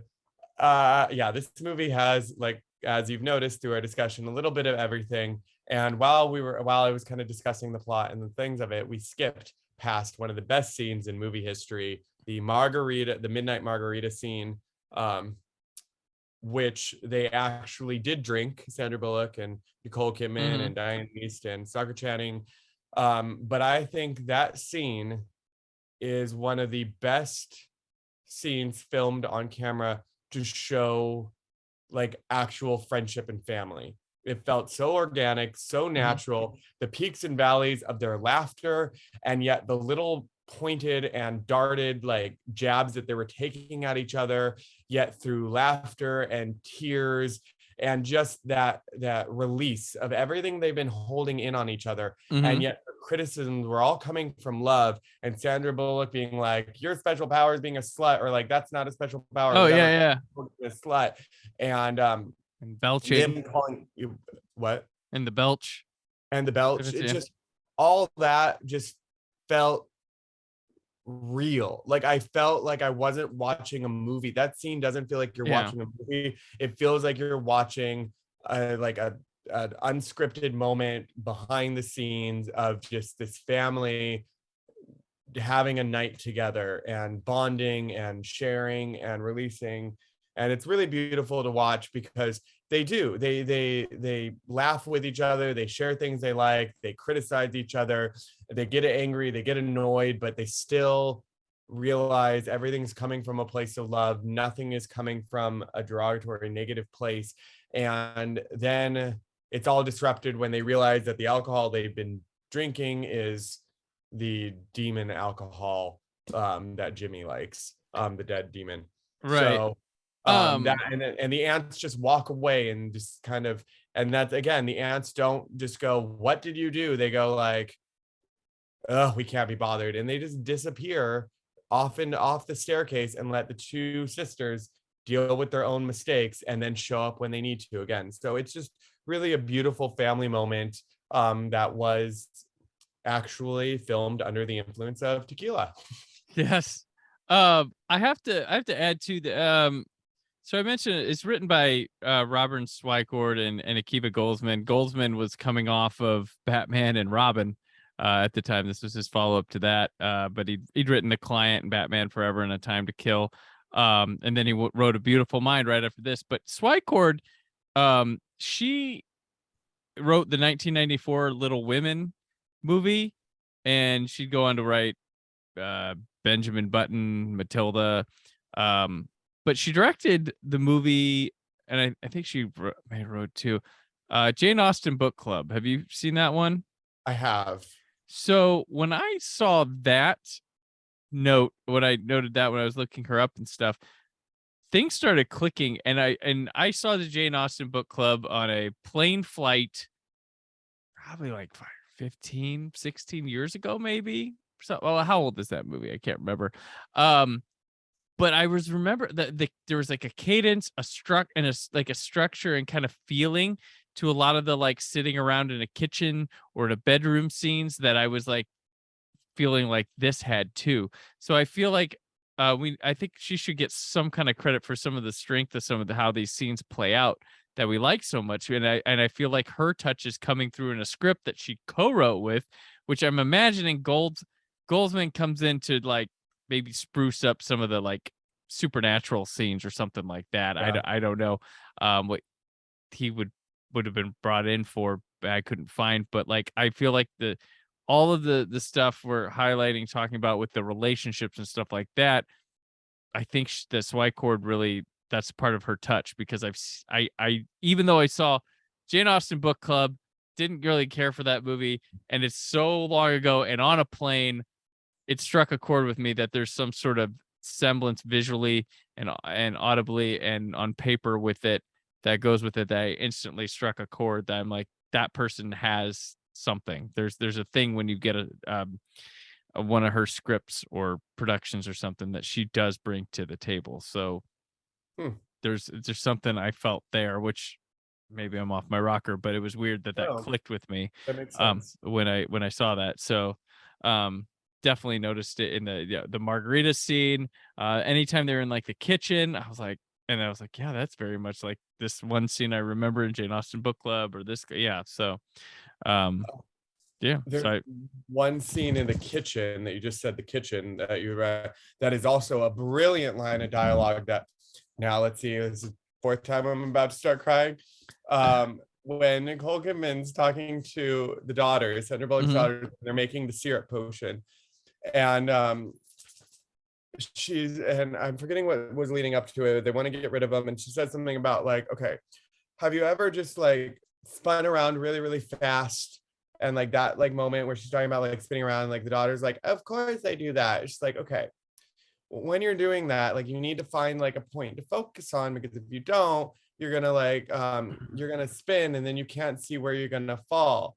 And try to keep it together. That line hit way too hard on this rewatch for me right now, because there's something about that where everything in like these sisters' lives right now feels like it's spiraling. I mean, they're under investigation for a murder. I currently am not under investigation for a murder, nor have I committed one, so we'll never be in that situation. it's good to know. But so I can't compare that. But I do feel like things are spinning out of control for me. And there was something about just the way that analogy hit me of, it's true when you are spinning and you're twirling, and if you don't find kind of that center point and you don't lean into and you keep doing it, then you are going to fall, then you will fall and collapse. But if you keep a focus, then you can like kind of spin and get back to your center. And Nicole Kidman's way of doing that was like creating this potion, which wasn't the most effective way of doing it. And I feel like I'm spinning right now and I can't find my center. Like I felt like this entire year I've been spinning and I haven't been able to find my center, which is why I've been doing all the things and trying to like make my life interesting and going on adventures and traveling or doing whatever I can to just find that the reality is I'm just actually adding more momentum to the spinning, and I'm afraid what's going to happen if I slow down, because I'm going to fall and I don't want to fall. So that line just hit me really hard. Just the way she so like delivered that to the two kids, and the kids are just like, oh, it's so fun. And like when you are a kid, you just spin around in a field and you fall all the time, but there's no consequence for really falling in a field because it's fun. Or you can spin like Jennifer Love Hewitt does, and I Know What You Did Last Summer, when she's calling out for a killer. But like I'm at a point where like I feel like I'm falling, but it's not going to be grass that I'm landing on. And I just thought that was an interesting analogy, and that scene was just, I feel like it was well done to speak to kids about it, because I feel like kids could understand what that means. And as an adult, you kind of realize the impact of it. So I just think this movie is a collection of beautiful scenes with beautiful performances in a very strange, slightly convoluted mystery romance plot. Like the plot really is secondary to the scenes and the relationships and the moments. So if you're going in to watch this movie as a like, oh, I just want to be in a movie for 2 hours for the story, this isn't really for you. But if you really care about relationships and just life lessons, then this really is a movie for you. So There you go. that's how I look at it. Awesome. Anyway, yeah, that's probably all I have to say because I'll probably cry even more. Gotcha. Oh, and then there's that weird scene in the greenhouse too. Sorry, I just thought of that too. Where Sandra Bullock gets a little like coy and like playful with Aiden Quinn. Yeah. Especially when she was like, "Did you kill him?" She's like, "Yeah, twice." I was like, "Yes." Like it, like she's telling the truth, where like the truth is almost more absurd than the reality of it. Right. What's happening? Like she can't be a killer. Like she's not.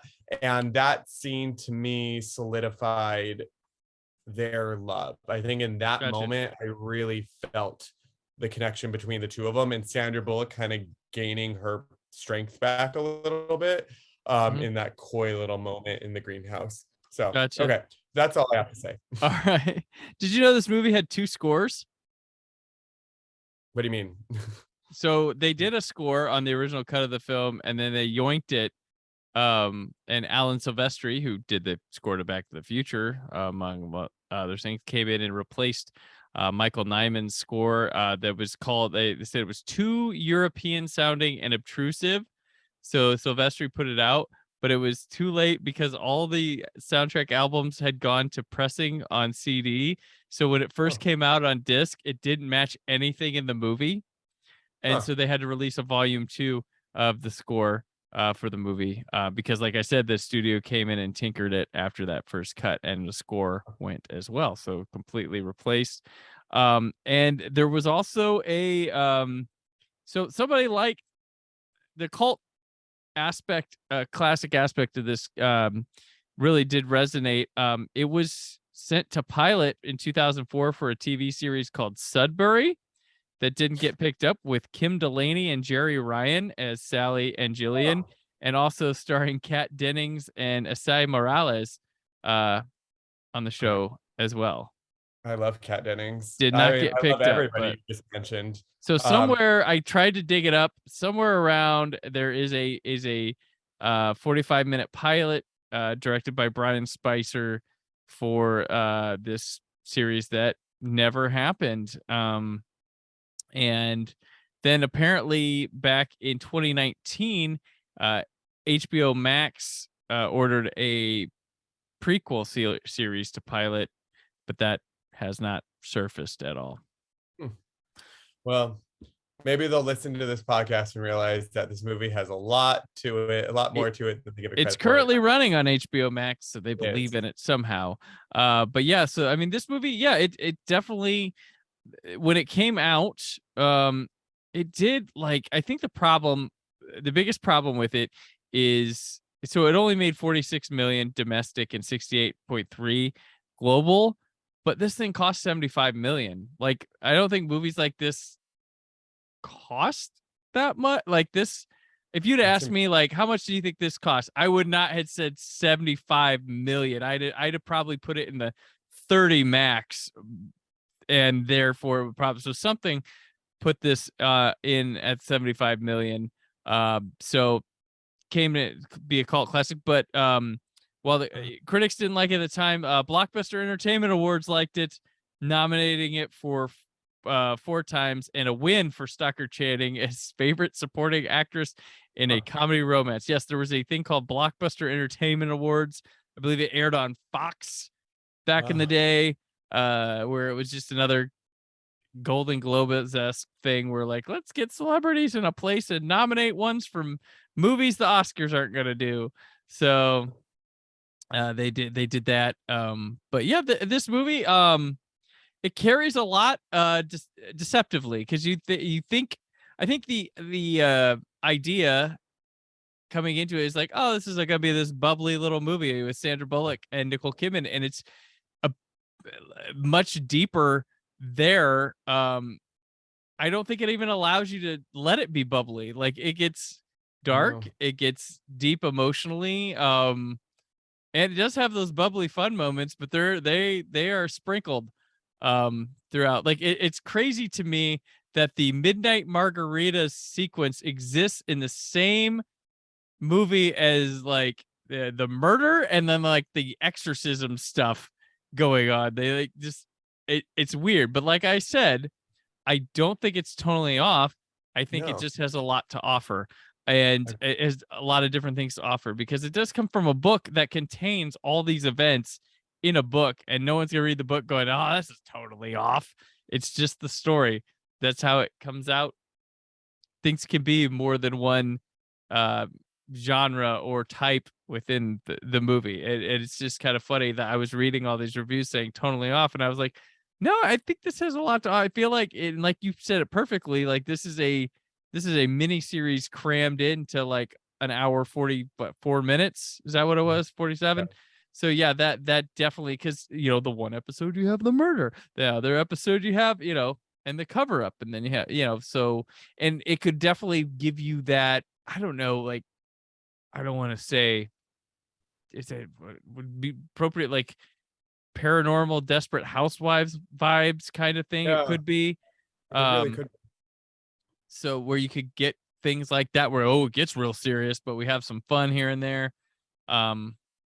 But yeah, no, I mean, I watched it twice for this, and I enjoyed it the second time more than I did the first time. The first time I was like, this is all right. And then I noticed more the second time and found like a lot more value depth wise that I didn't notice there the first time around. So it does have that going for it. I mean, this was a staple movie that I watched on DVD all the time when I was younger, in high school, and like college. I watched a lot, and then I feel like I didn't watch it as often when I lived in New York. And then I've watched it a couple times, like a few years back.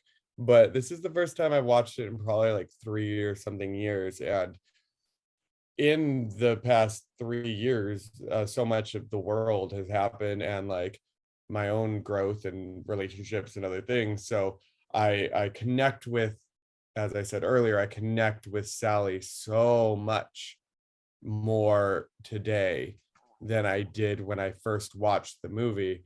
Because when I was watching the movie, like if I watched it in New York, I would be like, oh, I'm such a Nicole Kidman.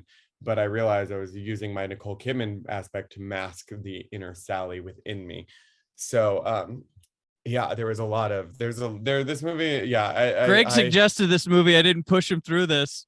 Yeah, no, this is one that I genuinely I put people are like, haha, yeah, Greg, go through. Yeah, no. Yeah, well, you've only put me on two movies. I feel like that I haven't. I picked Cabaret. I brought Cabaret, so, and then you brought this one. So yeah, you brought Cabaret. No, you did. It was the last year we did the Giallo film. Yep. And then we did Cabaret, but I feel like, and we did Last Holiday. I brought Holiday. I brought, and Don't Tell Mom. I brought How to Lose a Guy. I brought. So no, I bring the movie. Yeah, I know. I bring it on myself, honestly. Yeah, I bring it on myself. Yeah. I personally was not prepared. Gotcha. And I will say this, I did not know the emotional impact it would have on me while watching it when I suggested it.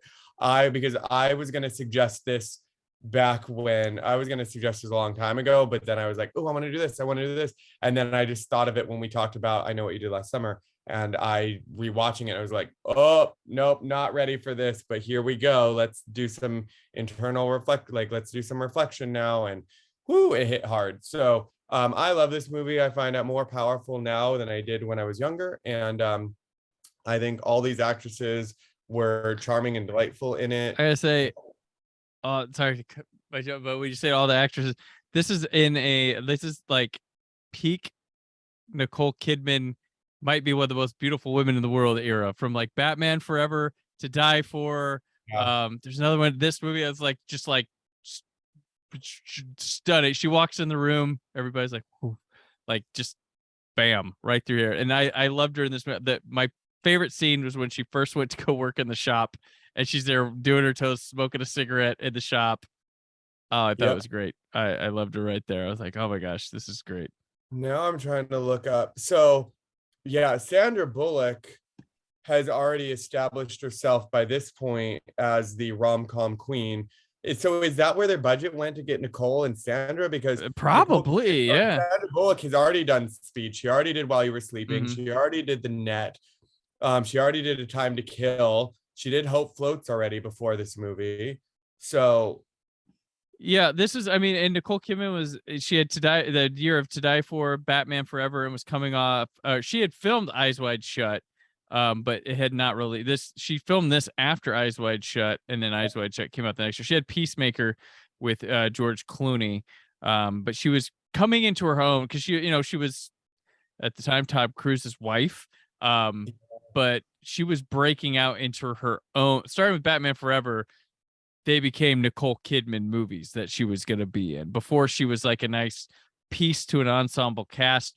As the 90s ended and the 2000s began, she was an Oscar contender every year. She was leading. She was the name over the poster, everything like that. She was becoming her own star at the time. But yeah, they must have been where that budget is. Like, she went from Practical Magic, Eyes Wide, and then Moulin Rouge. So she went like boom, boom, boom. So yeah, To Die For and Batman Forever, really. I mean, To Die For was what led her into, so interesting. Mm-hmm. So, but like Sandra Bullock, I feel like was more established in 98. Nicole Kidman. She could sell her own movies at the time easily. Nicole Kidman was just starting to do that, but she might have come with a price tag too at the time because of, the Tom Cruise connection, because he could negotiate that, and being in like 1995's biggest movie, it's probably a big thing too. And I just worked with Kubrick, so yeah, so she did all that, and then I feel like now I'm looking up, Tu Wong Fu came out before this movie. Yeah, I don't think Weist and Channing are gonna really eat it up, and Aidan Quinn was probably like 8th choice. I mean, honestly, once you paid for Nicole Kidman and Sandra Bullock, and then got Stockard Channing, the guys were the last pieces probably put in here. So Goran Visnich and Aidan Quinn were probably like, who could we afford, and who's free to bring in. What's left? Nothing against those guys, but so how many years since? What was Aidan Quinn's big thing that would have been before? Like, he had Benny in June, but that was more Johnny Depp being somebody. And Mary Stuart Masterson. I feel like this kind of made Aidan. I feel like Aidan Quinn was like the, and not as an insult to Aidan Quinn, but I feel like he fits into like a Colin Firth category, but like Colin Firth would always get the work that Aidan Quinn could possibly also get, but never did. Because I feel like, because I get them mixed up. I was just watching a YouTube video about the Amanda Bynes, like a commentary on the Amanda Bynes movie, What a Girl Wants. And I was like, oh, Aidan Quinn. I was like, nope, that's Colin Firth. Why do they look like the same person in this movie? So Colin Firth and Aidan Quinn have very kind of like a similar energy in my mind. Yeah, I can see that. Yeah. And like Stockard Channing had already like basically been the go-to supporting role, and already had Tu Wong Fu and First Wives Club before this movie, where she essentially plays like another variation of that kind of character. Gotcha. Interesting. So I had no idea the budget was 75 million. I don't know where it went. It clearly did not go to marketing. So what did the budget? I would love a budget breakdown for this movie. If anybody has it, please send it to me. But I think it's charming and delightful and holds up, and is worth the rewatch. And the older you get, the more powerful it is. And I'm not even a woman, and I'm like, I love it. Women, support them. So yeah, listeners, rewatch this movie, value it, appreciate it. And I still to this day love Sandra Bullock and Nicole Kidman. And if I see their name on a poster, I will watch it. I sat through all of that Hulu show that Nicole Kidman did, the 10 Strangers or whatever that nonsense was. Okay. And the only reason why I watched it and sat through the whole thing is because of Nicole Kidman. I mean, I like the other actors in it, but like, if Nicole Kidman's name is attached, I will watch it. And if Sandra Bullock's name is attached to something, I will watch it. That to me is just screen charisma and stardom to Well, me. and Sandra Bullock is honestly, and I mean factually, one of our last true movie stars left. She, her name on her face, name on a poster will get people into theaters, and few actors, actresses can do that. And she's one of few like that can open a movie all on her own. There's like her, Denzel, Leo, and Tom. Like, well, not even Tom Cruise, depends what he's in. Even so, but yeah, I mean, she just opened The Lost City. That movie did big, I loved it. and it's a fun Loved movie. it. It was everything I was hoping it would be from the trailer. That was what I loved about it. I was like, there we go. Such a fun in pairing her with different people, and she doesn't have to go, well, time to take the call from Marvel. Nope, she didn't have to do that. She can just keep doing her own movies, and I love that. But yeah, we have very few of the actors that people will go see for them, rather than them playing a known character or in a concept that is selling over them. So True. And wait, has Sandra Bullock really done miniseries or TV shows? No. nope. That's what's interesting is like Nicole Kidman has done miniseries and clearly TV shows. And Nicole Kidman, I would maybe put into that category because I just said I'll see anything her name's attached. But I mean, like Sandra Bullock is pulling off doing yeah. streaming movies and theatrical movies, because anytime she does a streaming movie, you hear about records breaking. Anytime of like that Bird Box, and then the one she did, was it with Viola Davis? Is that who was in it with her? Are you talking about the one that she did recently on Netflix where she played like the woman in prison and then got out? Yeah. Oh, Yeah. Viola Davis, who was like in it for like 3 minutes only. Yeah. Yeah. So that one did very like, people love Sandra. So if she's at home or in the theater, they're gonna go see Sandra Bullock. She's enough to draw people out. And that's astounding, especially in the era of COVID and stuff that she is one of them that can do that, and that's great. And Nicole Kidman, Nicole Kidman's great. I one of my favorite moments in the theater this year was The Northman, when I went to AMC and she introduced a movie that she was in. I thought that was great. But yeah, Nicole Kidman, I always like seeing everywhere. She's what was I gonna say? Is she Gen 2? I talked about this on my Olivia Newton-John episode, where I said for some reason every generation has this blonde startlet Australian that just sets the world on fire and then passes a torch to another one, because you got like, I don't know, well, so it's in some capacity becomes a fixation, and you had Olivia Newton-John to Nicole Kidman to Naomi Watts to now we're on Margot Robbie. Like there's always and there's just one. There's just a blonde Australian girl that's just a bombshell and takes the awe of either Hollywood producers or somebody, or America, or or film geeks or somebody, and just and Nicole Kidman was like Gen 2 of that. True, until she wasn't very blonde for very long. She embraced red and leaned into it, just like Lucille Ball. Very well, and Nicole Kidman played Lucille Ball. How funny! Boom, there we go. On Amazon. So there you go. Yeah, which I still think that movie was brilliant, and I am one of the most. I still to this day think I Love Lucy is the greatest television show of all time. It's a great show. I grew up on Nick at Night reruns of I Love Lucy for sure. I own it all on DVD. I have the books. I think Lucille Ball is one of the greatest like humans to live. Nicole Kidman playing her, it was an odd choice. I still think I want to see a Cate Blanchett version, who was the original cast as Lucy. Who was originally Cate Blanchett, but I was very pleased with what Nicole Kidman pulled off, playing Lucille Ball, not Lucy Ricardo. And I think she was fine as Lucy Ricardo doing the episode skits, but again, people don't separate Lucille Ball from her character too much either, which people really need to recognize that they're two very distinct things. Right. Anyway. And nerds, we may not have had Star Trek without Lucille.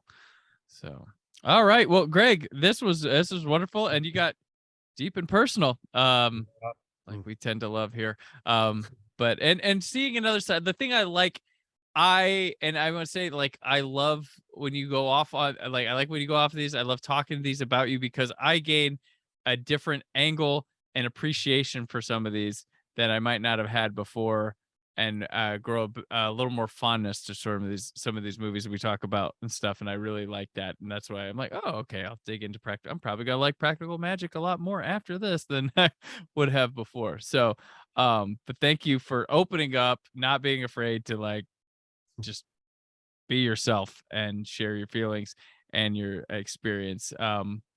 But that'll do it for us today. And where if in case they didn't listen last week, in case they've never heard you on here before, where can they keep up with you? You can find me on all social media platforms at the McGoonies, the THE McGoonies, McGoonies. Mostly active just on Instagram, so you can find me there. Always open to answering questions. So yeah. One of my listeners refers to you as Greg McSwoon. Is that something you've been called before, or? I have, kind of. I've heard it before, and there was one time I forgot what I was like running for in a thing, but it would have been like a campaign, like Swoon for McGoon. Would have been a campaign thing. So I've heard it, but I don't know if I have the confidence in myself to fully embrace or accept that coming from me. But if other people do it, that's nice. There we go.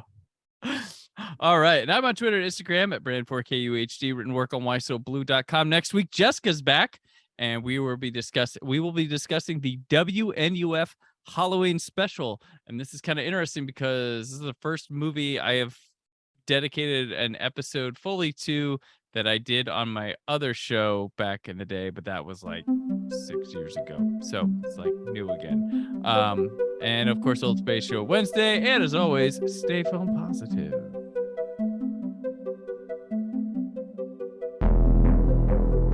Thank you for listening. The Brandon Peters Show is a Creative Zombie Studios production. Produced by Brad Shoemaker and Brandon Peters. Written and edited by Brandon Peters. Announcer vocals by Jessica Alsman. Theme song by Metavari. Web design and show art by Brad Shoemaker with Brandon Peters. All music and clips featured in the episode are property of their respective studios, and no infringement is intended. Additional information on this and other episodes at BrandonPetersShow.com. For any inquiries, press opportunities, or sponsorship, contact mail at BrandonPetersShow.com. The show is available on Apple Music, Spotify, or anywhere podcasts are found.